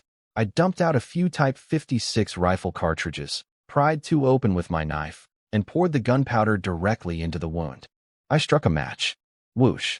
A burst of flame erupted from the wound. The smell of burning flesh filled the air. Du Yujiang screamed himself awake. a shriek that barely sounded human. His whole body convulsed, eyes bulging, veins popping on his forehead. The pain nearly knocked him unconscious again. But the bleeding stopped.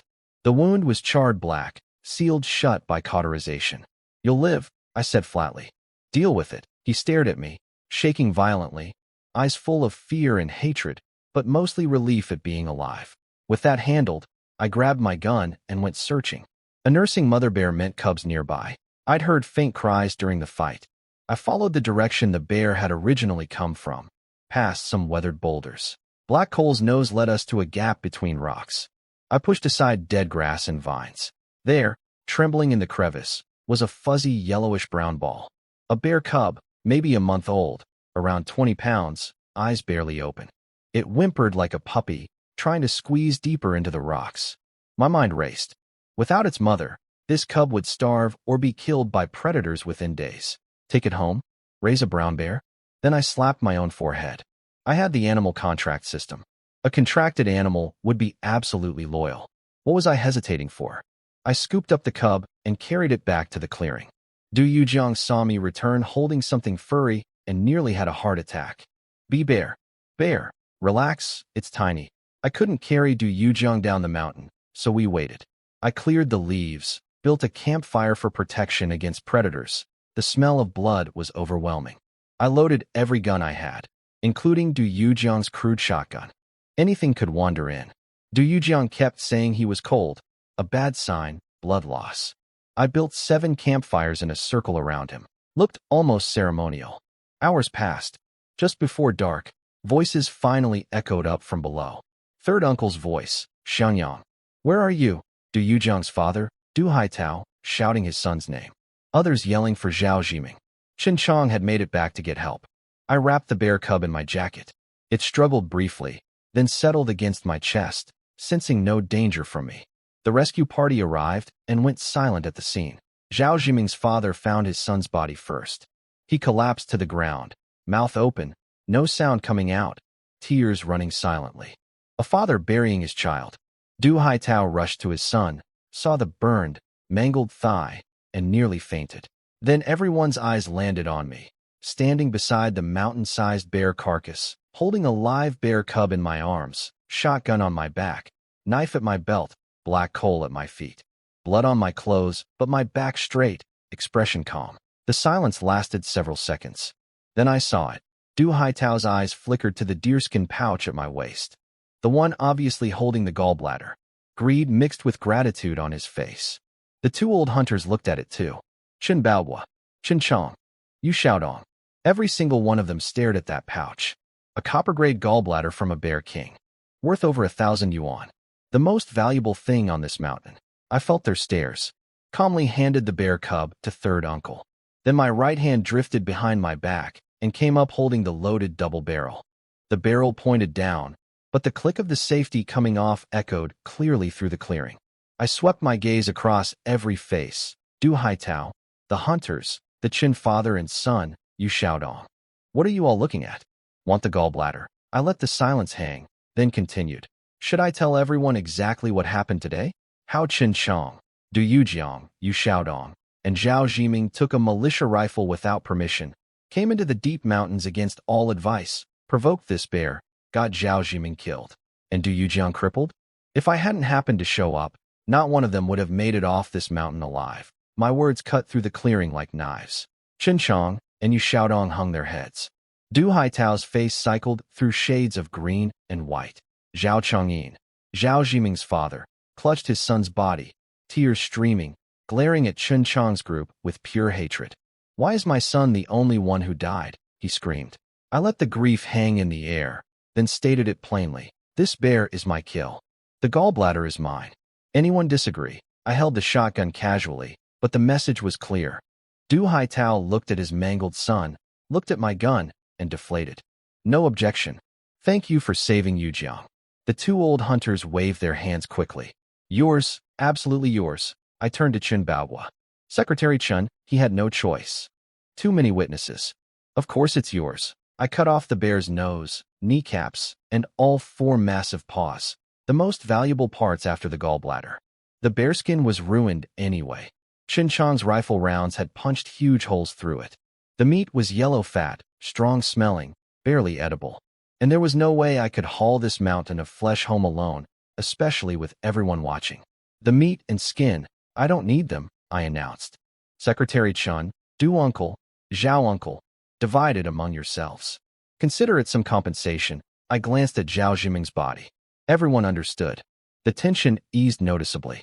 An enormous bear's worth of meat and hide was still substantial, especially for Zhao Zhiming's grieving family. Men started cutting branches for stretchers and butchering the carcass. More villagers arrived to help. Then I noticed something that turned my stomach. Du Haitao walked over to his 4 dead hunting dogs, loyal animals that had fought and died protecting his son, and started skinning them for meat. Third uncle leaned close to me, disgusted. Those dogs gave their lives for his family, and he's eating them. What kind of man does that? Among hunters, dogs who died protecting their masters were honored and buried. What Du Haitao did was considered the lowest act possible. It told me everything about his character. We carried everything down the mountain in darkness. Zhao Zhiming on one stretcher, Du Yujiang screaming on another, the butchered bear meat roped to carrying poles. I walked in the middle, cradling the bear cub wrapped in my jacket, shotgun on my back, bag of bear paws over my shoulder, black coal at my heel. The news hit Sifang village like a bomb.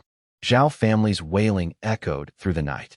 And alongside the tragedy, the story of what I'd done spread to every household within hours. Li Xiangyang killed the bear king alone. Got a copper gallbladder. 800 or 900 pounds of brown bear. How did he do it? Chen Chang's group nearly all died. Zhao Zhiming is gone. He brought back a live bear cub. Du Haitao skinned and ate his own dead hunting dogs. Disgusting. Grandfather heard the full account from third uncle. He sat silent for a long time, smoking, then tapped his pipe and said, "Our village has produced a real marksman." Pride and worry mixed in his voice. He's got the talent, but he's drawing too much attention. At the shelter, I made a nest of old cotton batting for the cub. The little thing was scared and hungry, whimpering for its mother. Mom was alarmed. "Can you even keep a bear? What happens when it grows up?" "I'll figure it out, Mom. It's small now. We'll see." I kept Wan and Xiangtao away. I needed the cub calm for what came next. I cooked a small bowl of cornmeal and squash porridge, cooled it down, and fed the cub. It devoured everything and licked the bowl clean. Then I placed my hand on its head. Brown bear cub, no hostility. Contract slot occupied by Monlu Hound. Laifu, accelerate release. Cost, 100 yuan. First acceleration cost 100. Second would be 400. Then doubling each time after that.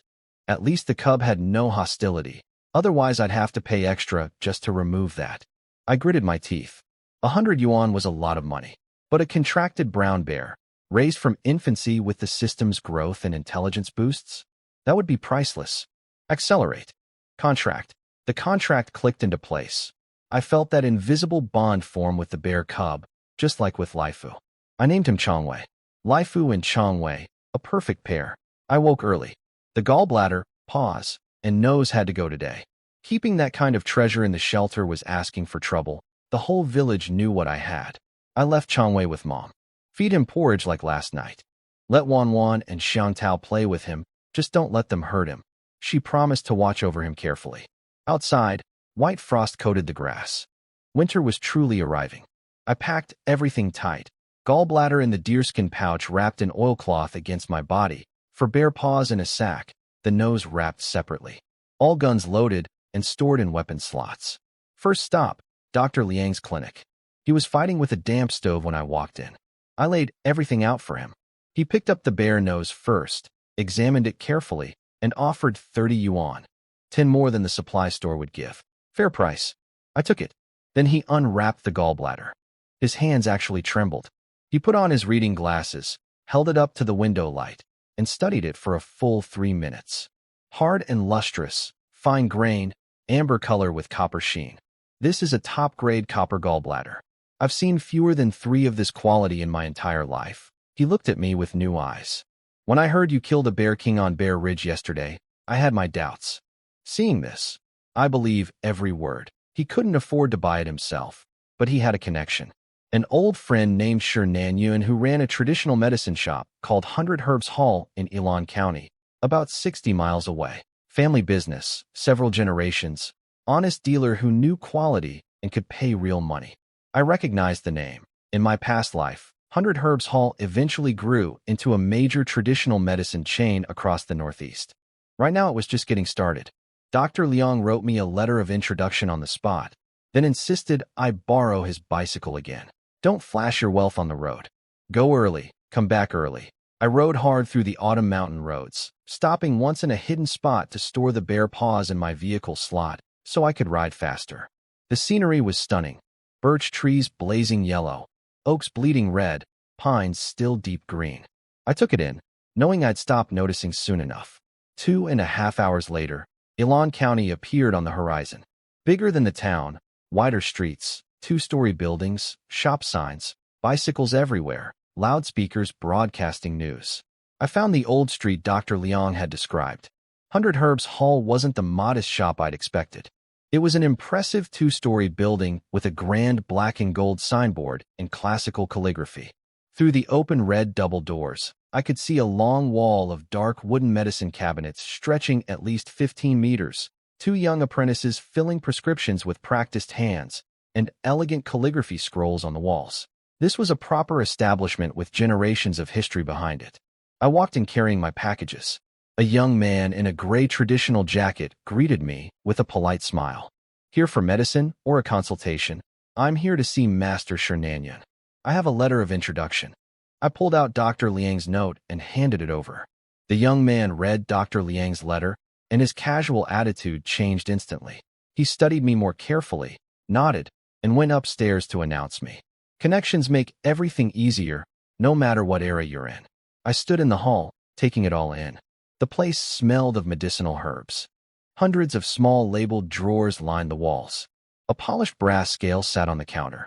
Everything was immaculate, the confidence of a shop with deep roots. A few minutes later, footsteps came down the stairs. The young man returned, followed by a thin man in his 50s wearing a dark blue traditional robe and round glasses. You must be Li Xiangyang. Quite the impressive young man. Xing'an smiled warmly. He waved Dr. Liang's letter. Song's-ho has high standards. If he vouches for you, that's good enough for me. Come upstairs. The meeting room on the second floor was elegant. Rosewood tea table for grand armchairs, a rubbing of the ancient herbal encyclopedia on the wall.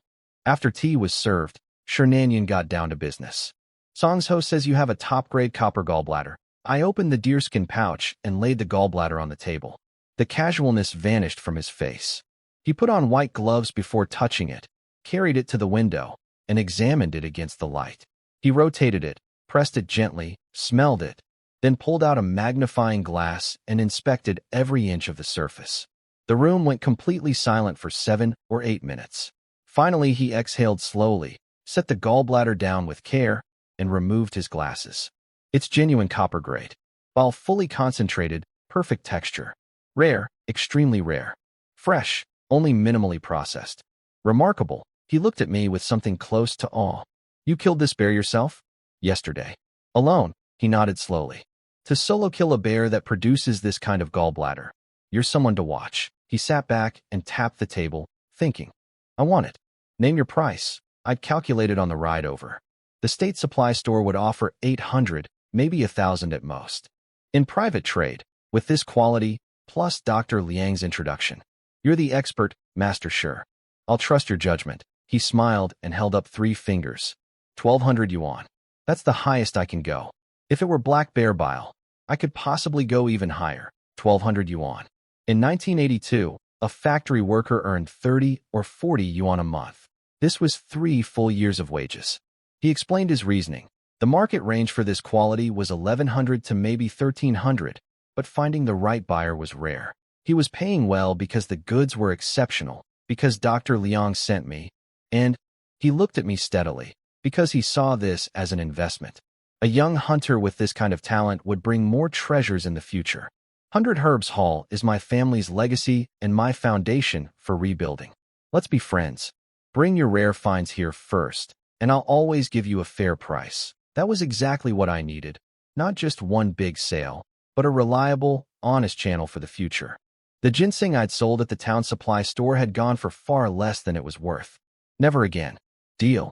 If I find anything special, 100 Herbs Hall gets first look. He left the room and returned with a thick stack of 10 yuan bills. I counted twice. 1,200, not a cent short.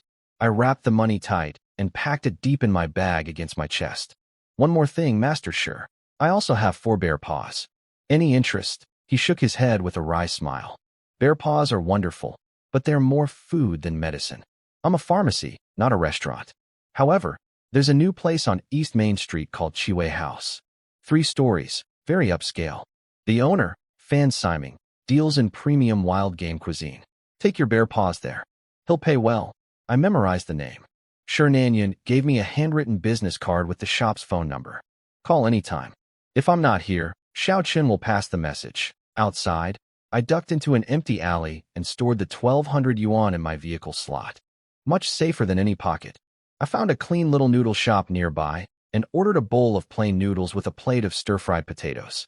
While eating, I overheard 2 factory workers at the next table raving about Chiwei House, how their boss had taken them there, how the food was incredible, how even a simple dish of forest frog with potatoes was unforgettable. They said the place served bear paws, deer, wild pheasant, lobster, the most exotic menu in the county. Expensive and usually requiring reservations. So Chiwei House was the real deal, high-end wild game dining. My 4 bear paws would fit right in. I followed Shernanyan's directions to East Main Street.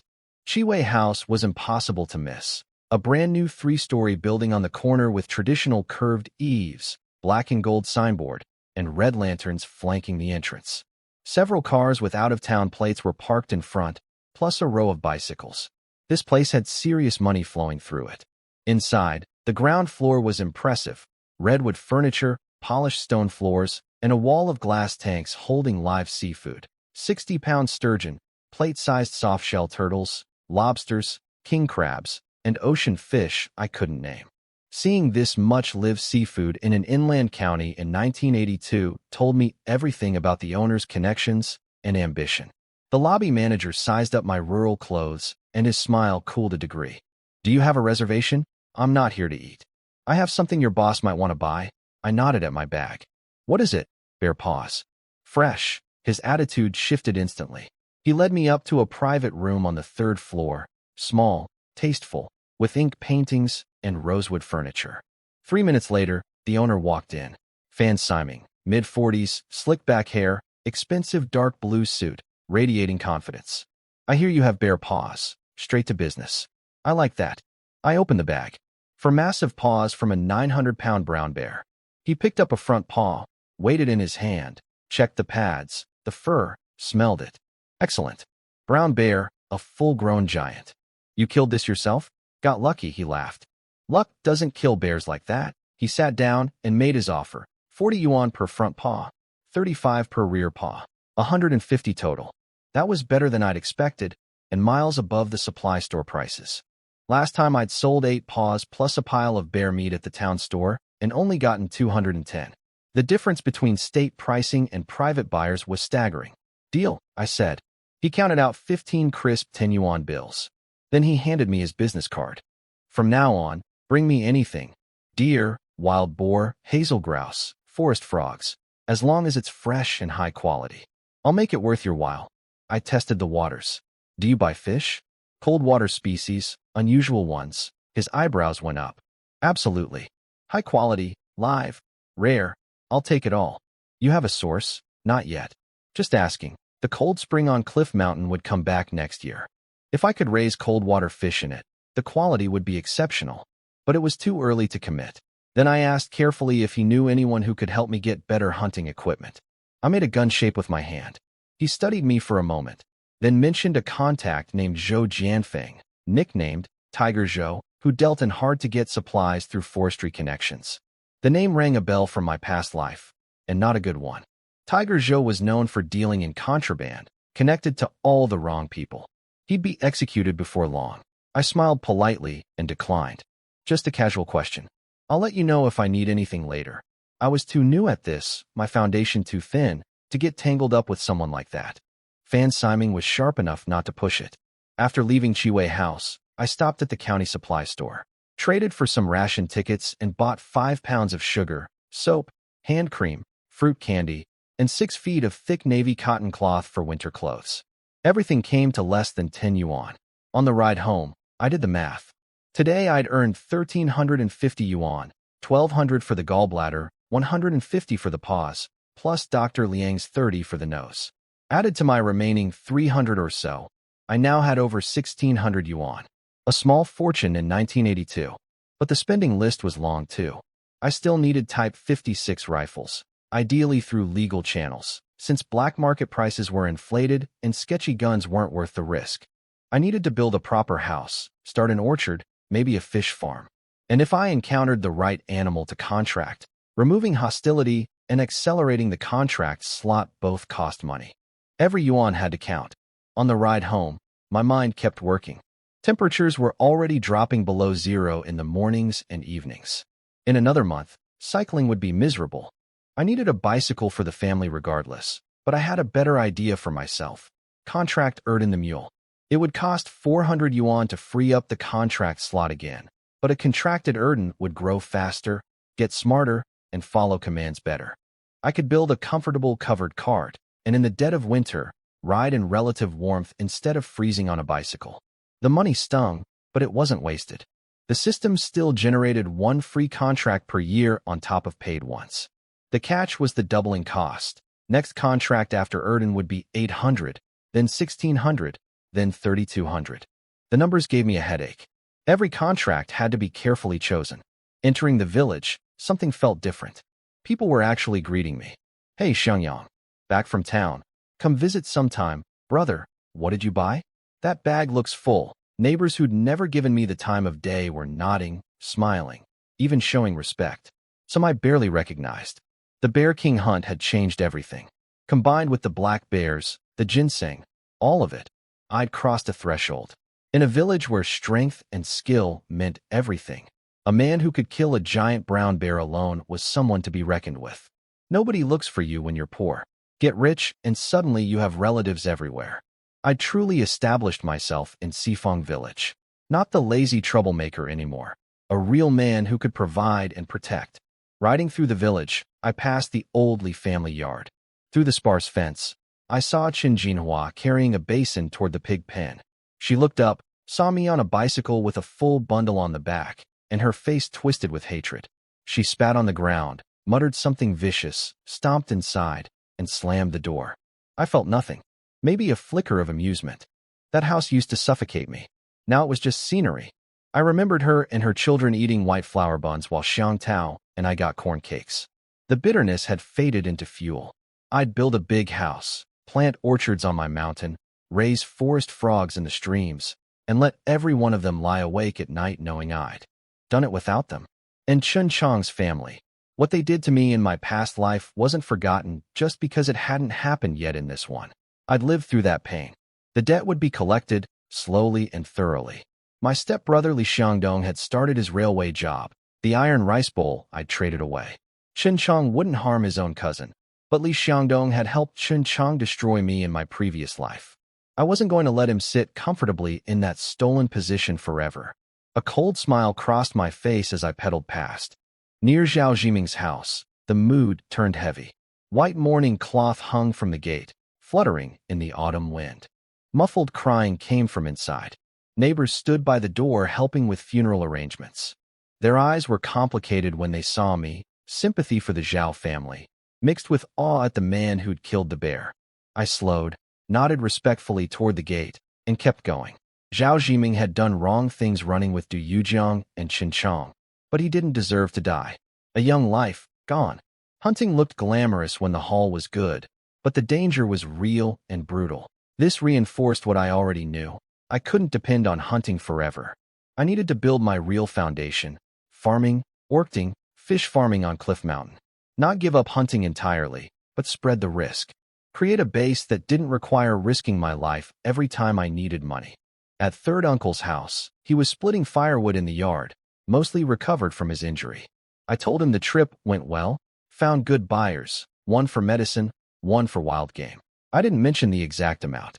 1,600 yuan was a dangerous number for anyone to know, Even family I trusted completely.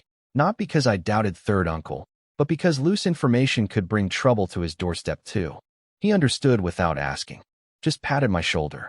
Glad it went well. Get home. Your mother's probably worried. I rode on toward Cliff Mountain.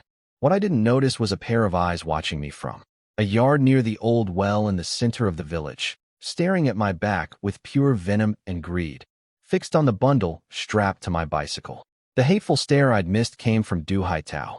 His son Du Yujiang was bedridden with a fever and a mangled leg, but instead of sending him to the town clinic, the old man kept him home to save money. Du Haitao blamed me for everything. For stealing the gallbladder, for humiliating him in front of everyone. He watched me ride past with my full bundle and nearly choked on his own jealousy. But he was too afraid to act. My reputation had that effect now. Back at the shelter, Mom was hanging laundry, Wanwan was squatting by an ant trail, and Xiang Tao was splitting firewood. A peaceful scene. I unpacked the gifts. 6 feet of thick navy cotton for Mom to sew winter clothes for herself, my sister, and Wanwan. Hard fruit candies. I popped one into Wanwan's mouth and handed one to Xiang Tao. She squeezed her eyes shut with happiness. Sweet. Thank you, Uncle. Xiang Tao just grinned and clutched his candy like treasure. Soap, hand cream, odds and ends. I barely had time to set them down and take a sip of hot water before the trouble arrived. Li Xiangyang, get out here. Chen Jinhua's voice, sharp as a knife.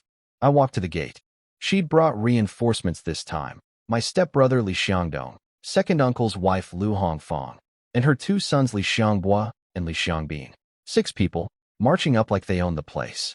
Chen Jinhua wore her usual entitled sneer. Li Xiangdong stood behind her looking embarrassed, eyes avoiding mine.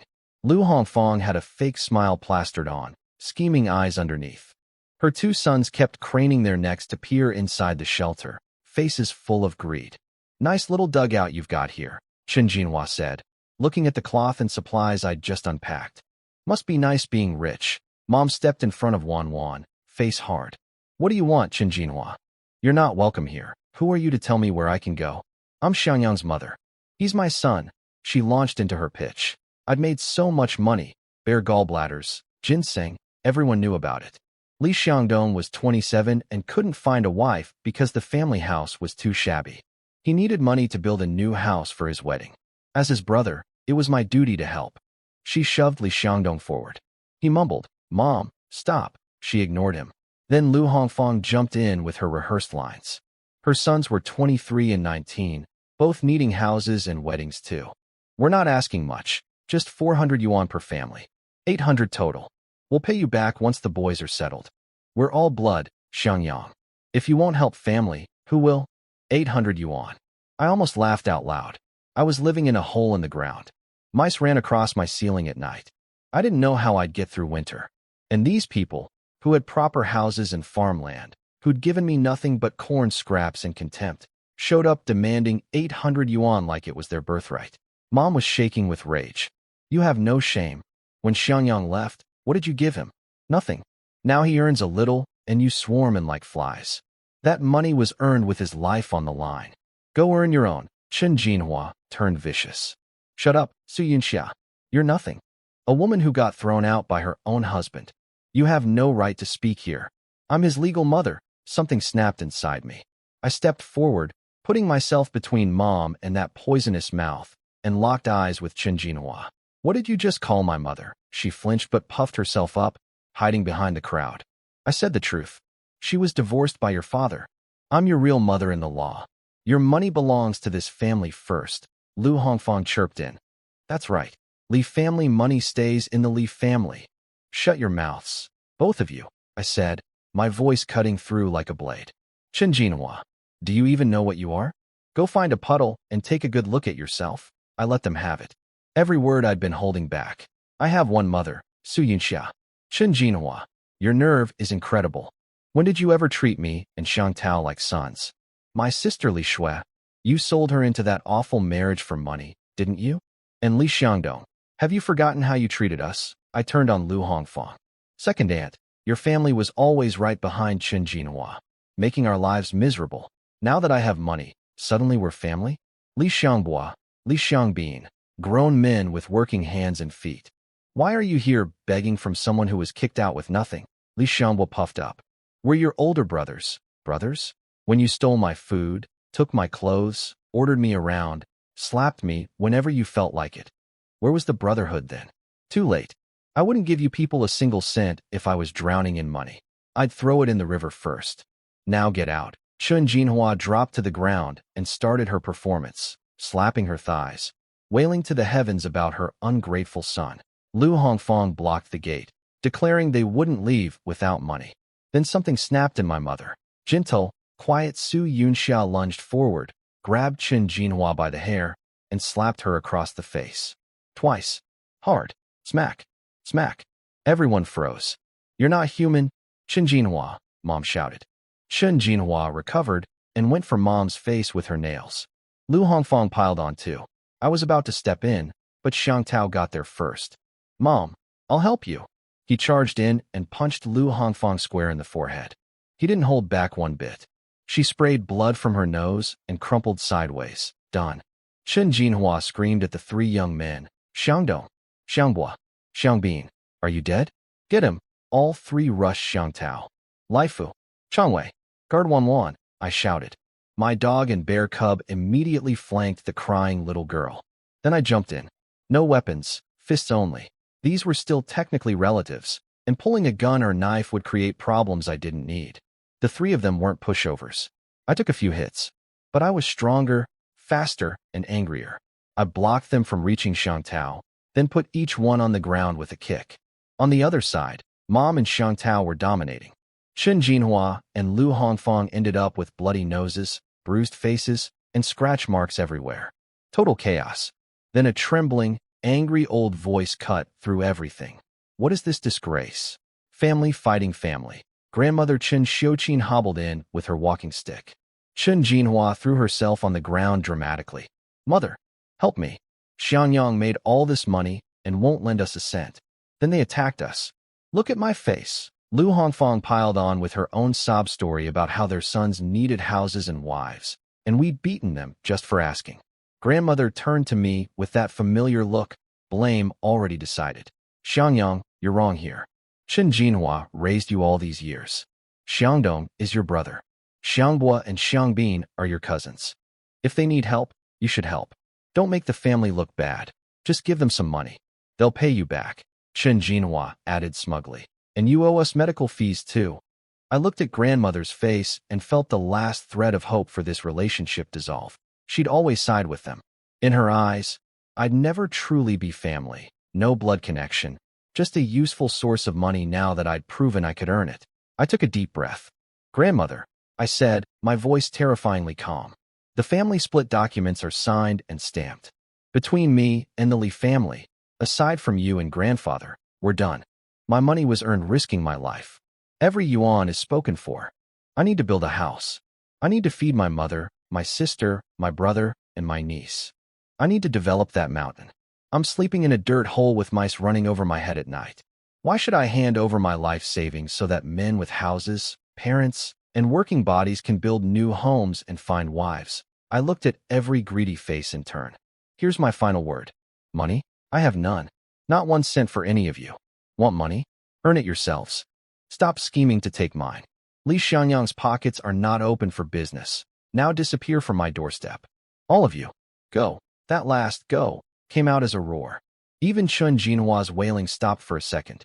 They wanted to keep fighting, but my eyes had gone cold enough to freeze them where they stood. Li Xiangdong, Li Xiangbua, Li Xiangbin, all beaten and sitting on the ground. None dared get back up. Grandmother pointed her cane at me, shaking. You ungrateful wretch. Is this how you treat your elders? Elders? I laughed bitterly. Elders who schemed to steal money a young man earned with his life? I don't recognize those. Grandmother, please go home. This doesn't concern you. She couldn't find words. She stamped her foot, turned around, and shuffled away. Fine. Do whatever you want. I wash my hands of it. Without grandmother's backup, Chen Jinhua and Lu Hongfang had nothing left. They couldn't win a fight. Mom and Xiang Tao had already proven that. They gathered their bruised sons and slunk away, humiliated. Silence. Beautiful silence. I stood there, chest heaving with leftover anger. I'd imagined my reborn life would be peaceful, build up quietly, get rich, maybe help these relatives later when I felt generous. Instead, they'd come swarming before I'd even moved out of a dirt hole, demanding 800 yuan like it was owed to them. Mom touched my sleeve, eyes red.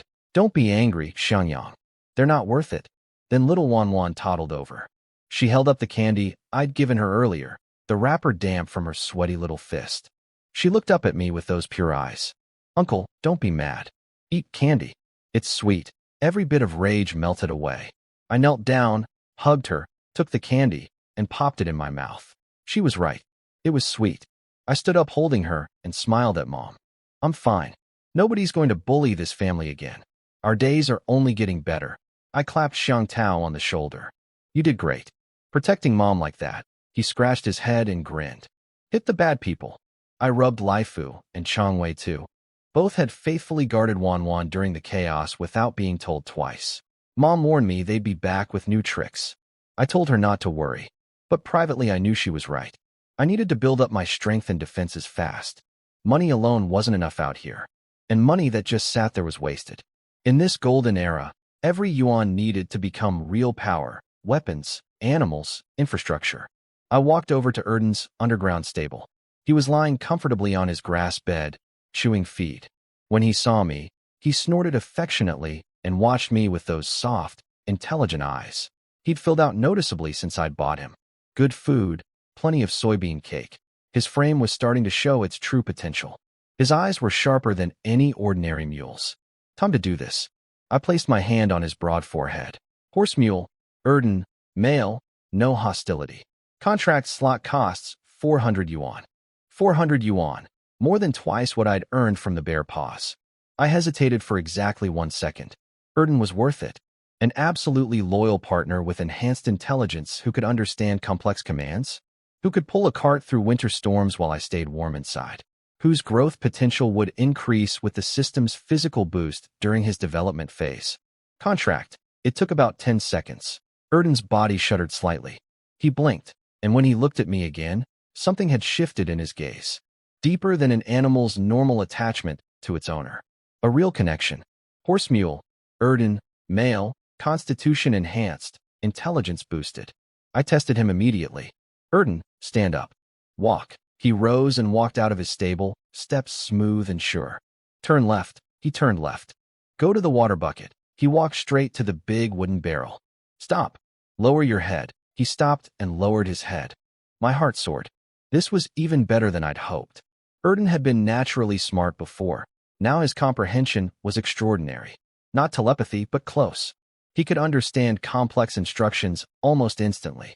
This meant I could build a covered cart, give Erden a destination he'd traveled once before, and he'd take himself there. I could sleep in the cart on winter trips and wake up at my destination. An intelligent self-driving mule cart. No more freezing on icy roads. Good boy. I slapped his thickening neck, grinning. 400 yuan well spent.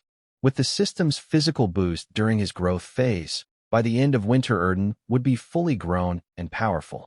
A true partner. I was about to test more complex commands when my ears caught something. Footsteps approaching. Lots of them. More people than before.